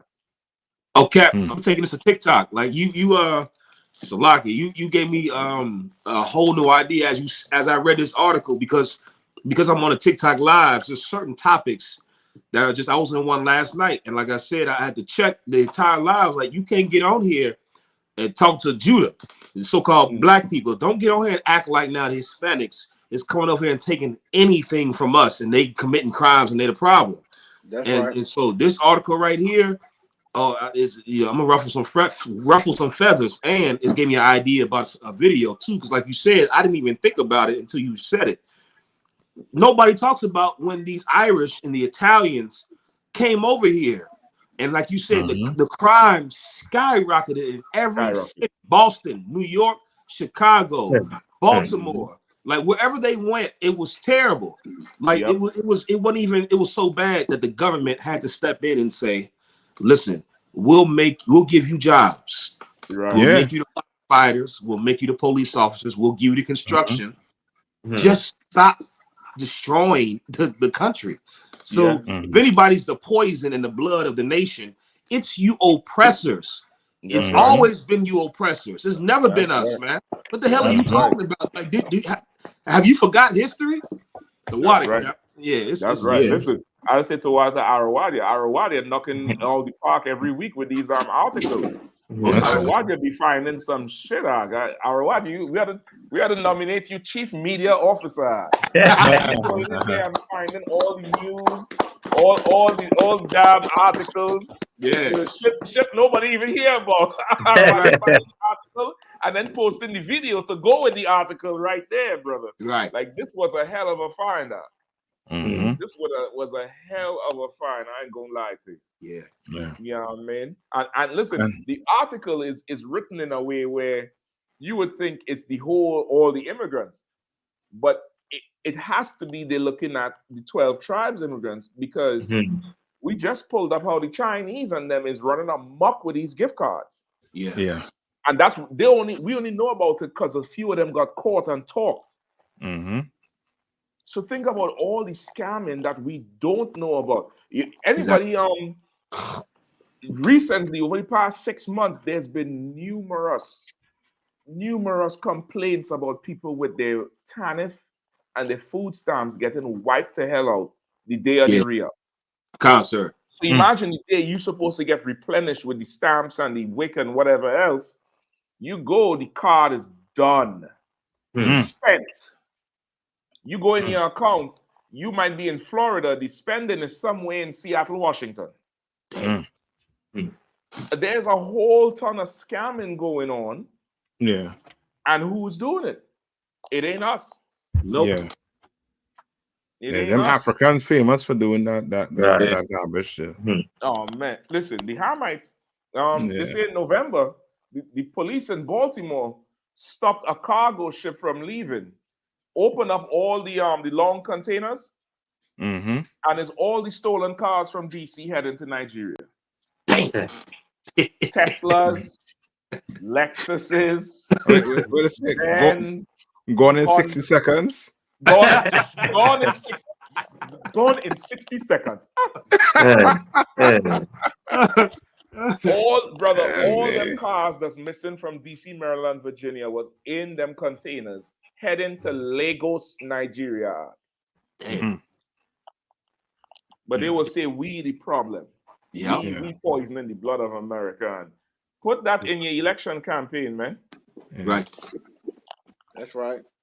Put that in your election campaign. I don't know what these Hamites doing. You're like a boy stealing your car. Cap. Go ahead. America got the audacity to talk about immigration when you exporting crime to other countries. Right. Let's talk about that. It's two sides to a story. They say, well, it's two sides to a wall. Now, you exporting crime into other countries. Yeah. You know what I'm saying? Them drugs that you stamping, they got a green card from all heads of state in these other countries. We talking about the whore that stood up on many waters. That's what we talking about. Babylon the Great. Right. So you don't really want to go there when you talking about people bringing crime here. What about the crime you're exporting? You don't really want to have that conversation with the UPK, do you? That's right. Yeah. Like I yield. Everything is one-sided and with a motivation. Yeah. Everybody has an agenda. Yeah. Ain't no fight to stop the guns from going across the border. Ain't no fight to stop the guns from reaching all the way in Haiti. You watching all them Haitian young boys. Right. Where they getting the guns from? You understand what I'm saying? As Khan saying, you're exporting your violence, your crime. Right. You know what I mean? Listen, man. This is what I'm gonna say. Everybody get into the UPK, donate everything here so we could go and give to our brothers and sisters, man. But this is the only place where everybody is gonna get treated fairly and right. That's right. You know what I mean? Everybody's gonna get treated fairly and right. Let's knock two more stories before we clip. We probably will go till about 9:25. 9:25 or 11:25, Salakia. in that time zone. Brother, listen, I still it's a lot, yeah. I in China time, Ukraine time. I'm out of time. It's a Hey, lot, Cap, you ahead of time. You know what I'm saying? You gotta catch up. He was trying to set the clock back forward, side to side. Brother, I'm trying to figure out this. I know this daylight savings tomorrow is gonna F me up all the way up. Come on, hey Cap. Look, I was telling a famous quote: "A broke clock is right twice a day." So I'm like the hell with it. We 360 around here. Right. Yeah, man. Shit. Hey, let's get that story with France, brother. I watched them hoes under that damn Eiffel Tower, brother, and I asked the Lord for some vengeance. France. It's number. I'm gonna tell you which one it is. Number 8. Okay, If I could get number 8, I'm getting it right now. it's absolutely crazy. We do number 8 and maybe the one with Korea, and wrap it up for that afterwards. Okay. This one have a video too. If you want, I could play the video. Okay. You know what I mean? I could play the video. I think it may have a commercial. Let me see if I could get rid of that. No, we getting straight. Okay, hold on. So France recently, I think yesterday or this week. No, it was yesterday. When was Women's Day? Yesterday, so it was yesterday. Yeah. So France on International Women's Day passed the bill or the law that allows abortion in France, the right to abortion.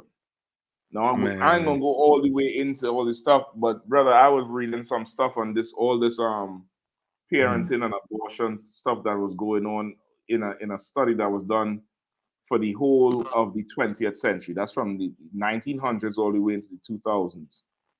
And brother, there was so much up and down with conception and then contraception all the way.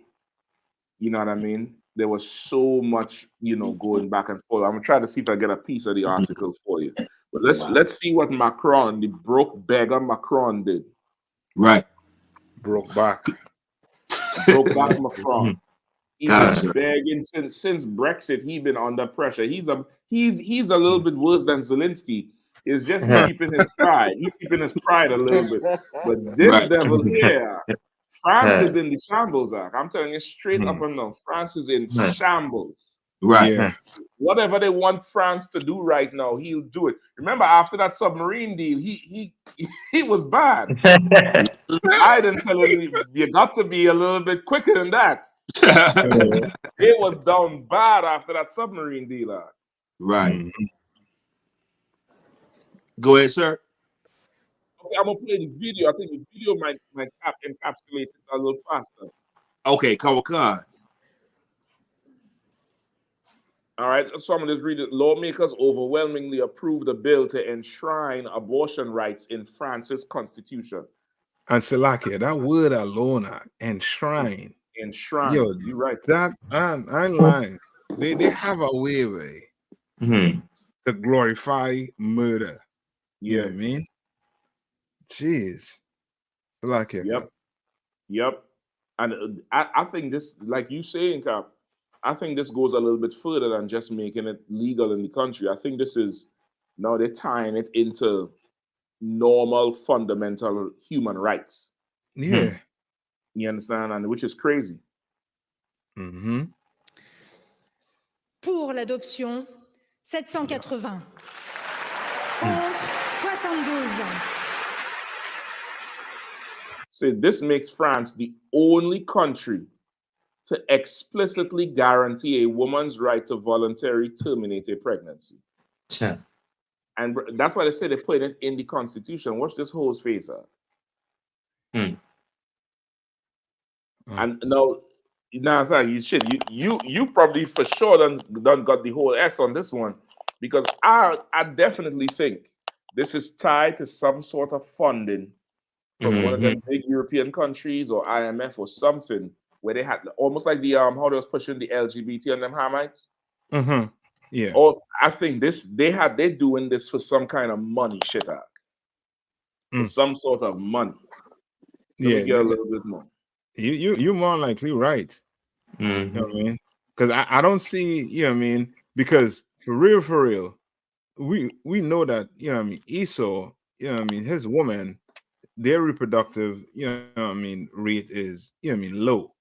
It's so low. to now come and say, for you to come and now say, you know what I mean, guarantee women rights to terminate pregnancy, more than likely, I don't know, I just speculating, they could be pushing it on them others. Because, okay, America always been like this, but they don't say it. If you understand what I'm saying. Like in America, a woman could abort her baby.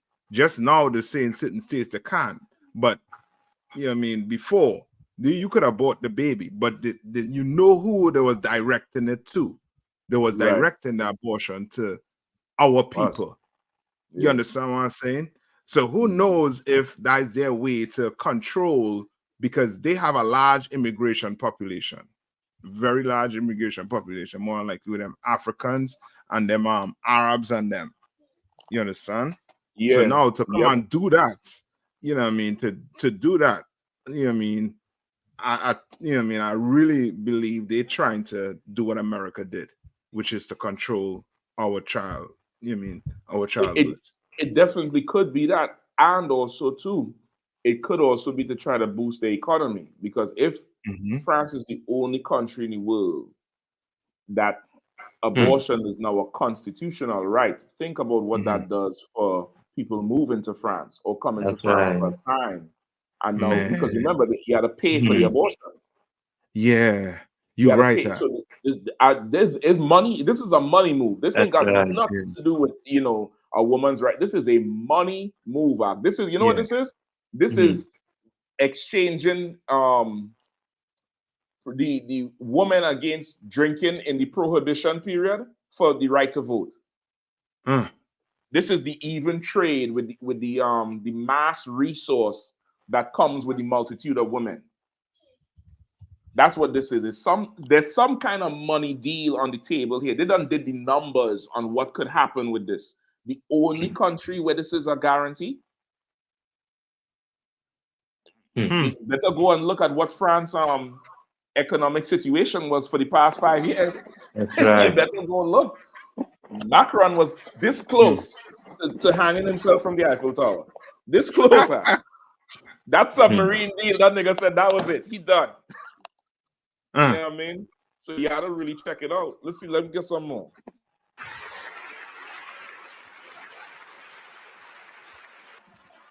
Look at all these holes. Look at them. Look at them. It's historical. We are all, as you see, very happy. And for us, it's a fundamental right. And it has to be in the Constitution, because you can always change the law. And we have seen it. You understand? She's saying you could always change the law, meaning, like, hold on, let me let her finish it. The United States, but also in other European countries. So she's saying you could also change the law, and they've seen it in America, where America overturned Roe v. Wade. So France go a step further. So no matter who's in power, this is part of the Constitution. Or to put it in a terms people could understand, imagine changing America's First Amendment right, or the Second Amendment right to bear arms. Imagine striking one of that from the Constitution. It would change the fabric of the country. So now they're putting this in their Constitution, where it's written in, it's a done deal. It's a done deal, like the right to have warm, hot water or whatever. Now they have the right to just, you have the right to, you know, unalive your baby whenever you're ready. You know what I mean? Go ahead. No, that's crazy, because the counterculture is real.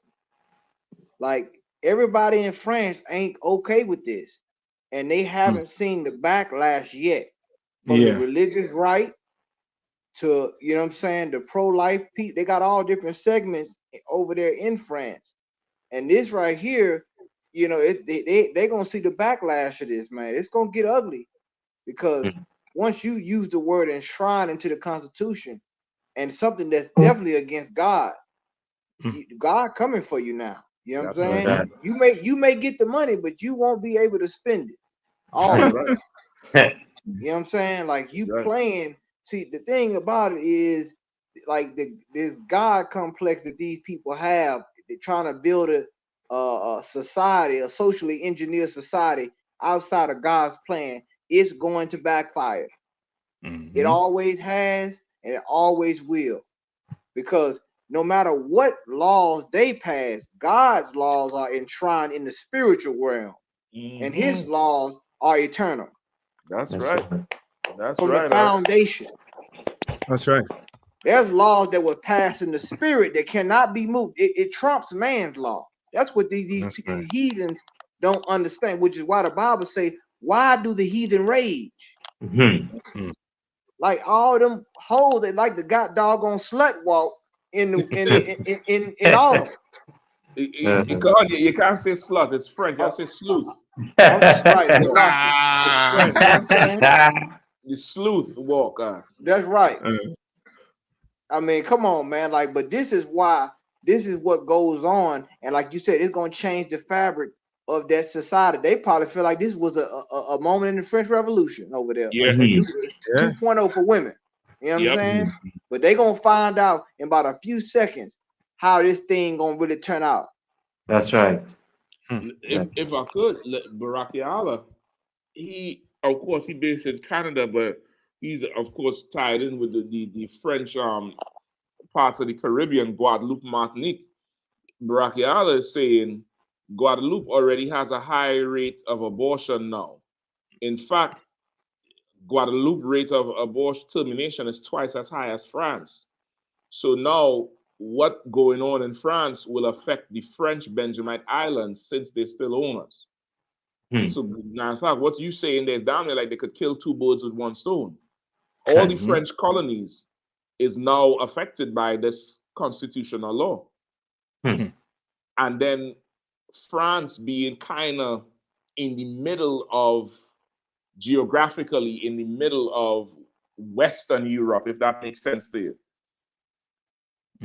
It's easy, before the whole Brexit and the exits from the EU, it was down like how the Caribbean people go up and down to different islands. People would go across to France, Spain, Turkey, wherever. So now after that whole Brexit thing, when Britain done fell into poverty, and then France, of course, had their own economic revolution where they was rioting and burning in the streets. Now this is now another avenue to make people want to go to France for that abortion. So now you're getting revenue, and now you could control population in the places where you raping for resources. You know what I mean? Like, they was talking about them Hamites, them Hamite territories where they have so much resources, and them Hamites is not allowed to sell to anybody else, and they have to trade in the franc and not even the euro. They're not even trading in the euro; they're still trading in the franc, and it's keeping them at a level of poverty, no matter the resources they're taking, that France is taking from them. So this is a whole power move here, like how the scriptures say, through his policies, oppressing. And too, this so heavy too in a way, whereas I was just thinking about that scripture with the serpent. You want to know who the serpent is? The oppressor. He's the serpent. And the serpent in the garden did what to Eve? He gave Eve, tell Eve she's going to be like a god. You understand? So you know what I mean? And this is basically what France trying to tell this woman. I'll make you like God. Come here. That's right. Come, bring it right here. Come right here. You all are gods. You understand? You Negroes wanna what you call them that man who wanna worship women. I forget them Egyptologists. Yeah. You know what I mean? You know what I mean? Go tear a page out what was it President Macron. Macron? Yeah. Macron done go all over your head. Done make all these, slouch, whatever you call them. You know what I mean? Done make them gods. You know what I mean? They can decide who live and who die. You know what I mean? Yep. You're right about that. I didn't even think about that. They don't elevate the whole. They don't harness the woman power like a dam. Like how you would harness the power in a dam in a reservoir. Like that's what they damn near do. And they realize after the LGBTQ, the next, most powerful group is the women. That's right. And they don't play into them women, emotions and what they wants and the needs, and is harnessing that power now like a dam. That's the whole Statue of Liberty. Go ahead, Kurt. No, it's so right. Everything you're saying, Cap, because like this place like to tout about, we're civilized and we in a civilization, but what you actually witnessing here is human sacrifice. Yeah. Human sacrifice in the year of our oppressor, 2024. But you like to say that people have moved beyond that. Well, this is their custom.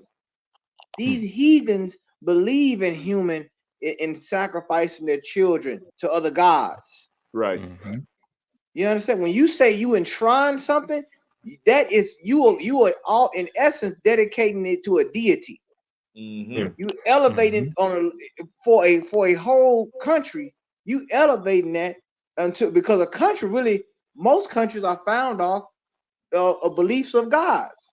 Believe it or not. Right. You know what I'm saying? But this is what they're doing, and God sees it. He's looking at all these, and they try to pass every law they can. They shifting these constitutions. Why? Because it's a shift in the earth. They trying to shut down a lot of these social media sites because we talking too much. The truth is getting out. Yeah. So they trying to show up their economy and these social issues because war is on the horizon. Right. That's right. And they trying to, you know what I'm saying? Like Captain Shock brought out all this money. They trying to get whatever, every nickel and dime they can get. And finance whatever they can. Because the drums of war is getting louder and louder and louder. Yeah.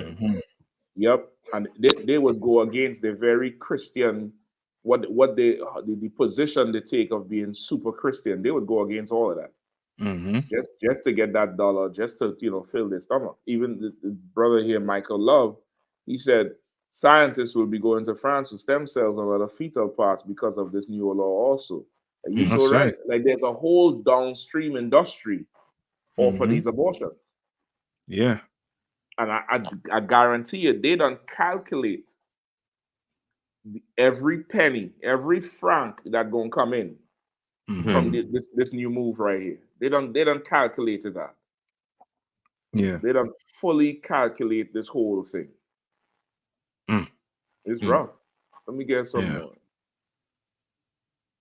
So yes, it's a step forward, huge one. Je pense que c'est vraiment émouvant de voir qu'une liberté qui nous est si fondamentale est enfin inscrite dans la Constitution et qu'on se sent reconnu et davantage protégé. See, it says a fundamental liberty for women that is written into the Constitution, which will make us feel more recognized and protected. Like for you to feel, how low is your self-esteem, you dumb heifer? That's that right. for you to feel recognized, somebody had to die. Imagine that somebody has to die for you to feel recognized. Like you just can't go out and become so great that the world recognizes you. Like a Usain Bolt or a Kobe Bryant or Beyonce, or like you've just become so great that people recognize you. Somebody has to die, and this thing has to be constitutionally protected for you to feel more recognized. Lord is going to drown you all, man. Lord is going to drown you all. A pretty Eiffel Tower fall on you tonight. Just capsize and fall. Look, a screw get loose and it collapse on your dumb ass. Like it, go ahead, so please. Yeah, well, the Lord already put a mark on them, so she ain't getting away. Already marked. Already marked.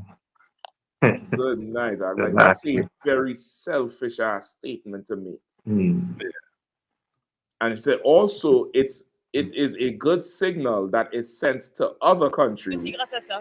Je pense que c'est aussi un bon signal envoyé aux autres pays de dire que on peut toujours progresser davantage Showing dans ce droit-là. that we can make progress in this right for which we fought for decades. Now, I mean, brother, okay, I downloaded it. I spent some time reading this thing. I could send you all the link for it, or I could share it. It's called the Global Family Planning Revolution. It's a study on depopulation, on population policies and programs from the World Bank and from the IMF worldwide. And they talk about how after World War One, there was so much baby mortality, and there was such a huge push to make more babies because a lot of those countries were suffering for manpower for the war. They were suffering for manpower for the agricultural fields. They were suffering for manpower for the infrastructure. And at that time, the push was go make children, go make more, go make more.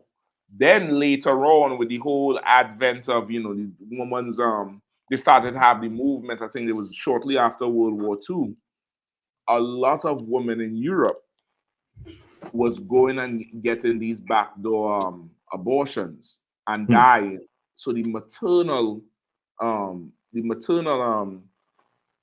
let's call that thing, the fatality rate, the maternal fatality rate started to skyrocket. And round about that time is when they're saying they started these political mentions and political agendas to have some sort of protected legal abortion for the woman's sake. But to show how they go from one end of the pendulum to the other end, like this abortion thing ain't really got nothing to do with women's rights and anything like that. It's whatever is the political climate at the time. And this is a mistake that France making because the war is definitely coming. Putin is definitely going to start what he had to start. You already heard Britain say they don't have enough people to fly the planes and shoot the guns. They say they got guns, they got planes, they just don't have bodies. And France, you go say, we're going to allow you to commit abortion. Just don't come asking nobody to shoot for you and protect you. Yes, sir. Just lose your war by your good old self. Go make bread. Go make some baguettes. Make some baguettes for the war. But you're going to be short on manpower. Your team going to be playing 2 men short. So lock it, Cap. They're gonna need Tomb Raider or G.I. Jane. What's about to go down? You know what I'm saying? Because like this game, like these countries are playing for keeps now. You know what I'm saying? Like it's been people meeting with people who they government don't even know they've been meeting with in these other countries. They backdoor channels going on that they saying that ain't supposed to be happening. So somebody cutting a deal, and whether they cutting it on the Constitution or in some back alley cave somewhere in Saudi Arabia or in the desert on camera, they are cutting deals out here, Jack. It's about to get serious. It's about to get super serious, man. And these women don't have a clue on what the hell is going on. They so concerned about, like you said, being recognized. And that just show you how ironic that is. Like you need someone to see you in the way you need to be seen in order to be recognized. Imagine that. You understand? The man having sex with you, but you don't feel recognized. The life that's in you, you got to take that for to feel like you got something now. Like imagine the insanity of these women. And you're such a loser. I'm sorry, you're such a bimbo. I wish I could look up. I might have to go to Google Translate to find the French word for it. But I'm gonna tell you, I'm about sick of this. Hold on, Barakiala is in the chat somewhere. Barakiala, what's the French word for bimbo? What is bimbo in French? Well, loser in French. Because come on, you hit it right because The man having sex with you and you still not feeling recognized? You ain't even present in the moment then. Exactly. Where's all the French love? You know what I mean? Right. Where all the French kissing? Where's the French love? Yeah, where's the French connection there? Where's the French connection? It's crazy. It's crazy. I mean, like this right here, man. I mean, like these women, this whole thing about liberty and liberation, and they don't understand. And especially our women. Our women, this is a case study for our sisters to pay attention to on a spiritual sense, because Satan can control you through freedom. Right. All you have to do is look at what happened with Eve in the garden. Captain Doc brought it out so eloquently. Like, he can control you through liberty and freedom. They think, okay, I'm getting freedom, I'm getting liberty, but he can control you through that. He can spoil you through liberty. You know what I'm saying? It says in the Bible, if you have a daughter, you know what I'm saying? It paraphrasing, if she's not doing what she's supposed to do, you don't give her much liberty. Mm-hmm. You supposed to put a hedge around a woman. If I could, let me just read that. I was just pulling it up as you were saying. It says Ecclesiasticus 26:10. If thy daughter be shameless, keep her in straitly like a straight jacket. Keep her in straitly, lest she abuse herself through over much liberty. That's heavy, that cap. That's heavy. That's a heavy scripture, that cap. And listen, and they'll be the first. And notice this: they talk about men being abusive. The Bible says that she will abuse herself. Mm-hmm. So want to talk about abuse? Where here's women that's going to abuse themselves to be recognized. And the crazy part about it is, some people, if they even had your own eyes, they wouldn't see what you see. Yeah. If you took your eyes and put them in their head, they still wouldn't see what you see, because vision is spiritual. Mm-hmm. So like I yield. Nah, you so right about that. Baraki Allah say salope guigno. Yeah, or guingino. Guingino, okay. Guingino. Sketel. I know about Sketel. I hear Sketel in about 20 years, brother. Yes. Yeah, okay. I heard that word before. Sketel. Sketel is a fool. Yeah. That's a sketel. Yeah. That's a sketel right there, brother. That's Peridante, or what? That's a little too regal for them. He needs something dirty. Loser. Sketel is he said ravet. That one too. Ravet. Yeah. Sound like rat. Yeah, sound like a rat, a nasty rat. Yeah. Oh, nasty ass rat. Yeah, man. Yeah, man. But yeah, man, like this is what's going on around the world, man. Like, listen, the Israelite School of UPK is under Command General Yahanna is your foremost authority on your movements, your next step. You want to move your right foot, you come in here and find out where to place it, because you ain't gonna understand what's going on in this world right now. The entire world is falling right into the plan the Lord has. We on the brink of war. You pass a bill to kill your soldiers. What kind of idiot are you? What kind of idiot are you? That's right. And in Europe, historically, the French are known to not be strong in war. I'm gonna just tell you straight up: the French have a bad reputation in Europe. And in America too. I think America always make fun of the French for not being strong in war. It's ridiculous. Y'all better tune in, man. I'm telling you, this is your last media house. They're closing down all the local media houses and newspapers all over the country. All the big time newspapers is firing all the black and brown journalists. Y'all better go and see. Listen, they're closing down New York Times and what's the other big one? The Tribune, I think. In different parts of the country, they're closing down, brother.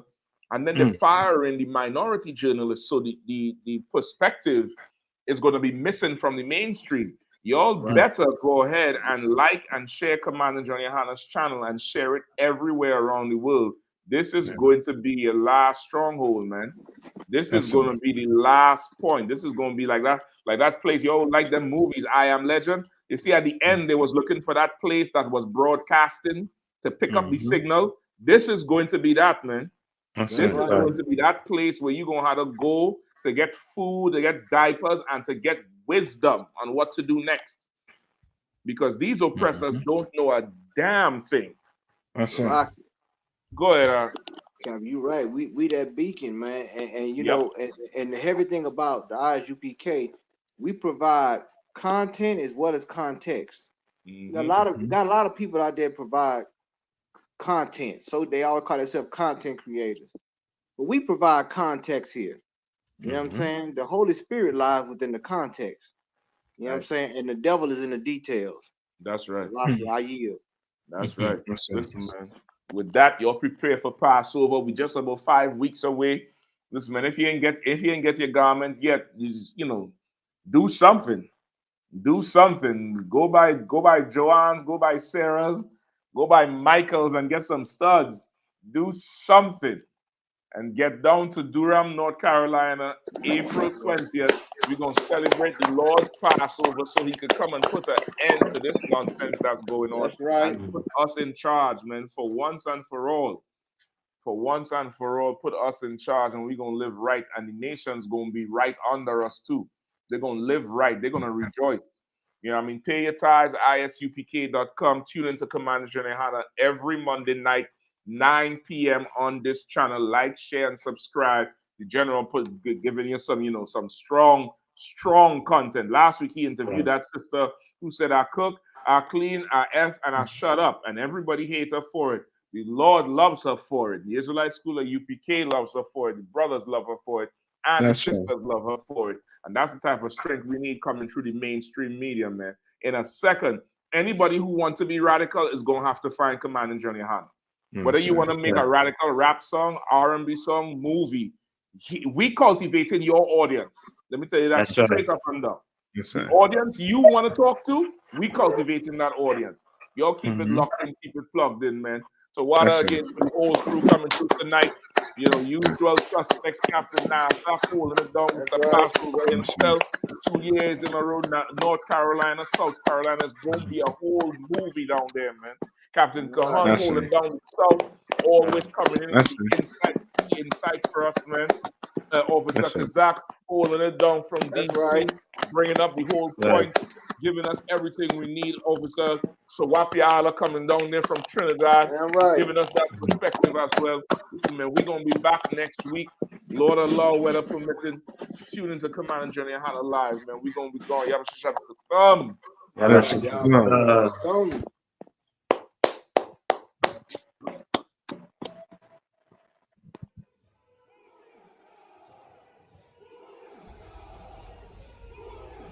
Shalom, Israel. The ISUPK is hosting the Lord's 55th annual Passover with an all-access pass to the lamb slaughter, all-black party, scripture breakdown class, kids party, the Lord's 55th annual Passover, and the Feast of Unleavened Bread. Get your all-access pass at ISUPK.com, starting with April 17th events with the lamb slaughter at 11 a.m. to 6 p.m. in North Carolina. Make sure that you get involved. Make sure that you're in the house at 1921 Strickland Road, Clayton, North Carolina. Followed up on April 18th, Thursday, the all-black party. ISUPK concert series in Durham, North Carolina at the Durham Armory. Last year we tore it down, and this year it's gonna be a whole movie. Then Friday we have the kids party with a petting zoo. On top of that, it's going to be held at the Sky Zone Trampoline Park with virtual reality included. Get your all-access pass at ISUPK.com.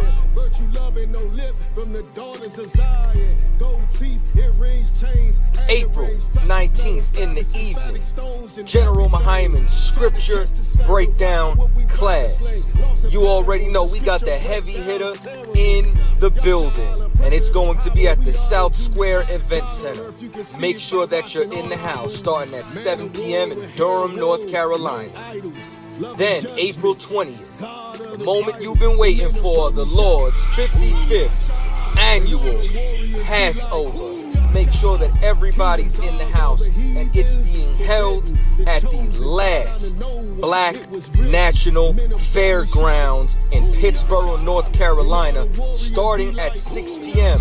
Also housing an actual slave quarters, which you will be able to go and take pictures and video footage in front of it. That's 191 Fairgrounds Road, Pittsboro, North Carolina, April 20th, starting at 6 p.m. with doors open at 4 p.m. for a brunch. Make sure you're in the house on time. Then April 21st, Sunday, is the Feast of Unleavened Bread at the Haiti Heritage Center, 804 Old Fayetteville Street, Durham, North Carolina. Make sure that you are in the house. If you have not booked your hotel room, there are still a few rooms available at the Millennium Hotel. Check the number. Make sure that you call. Rooms are only available while they last. The Lord's 55th Annual Passover, hosted by the ISUPK.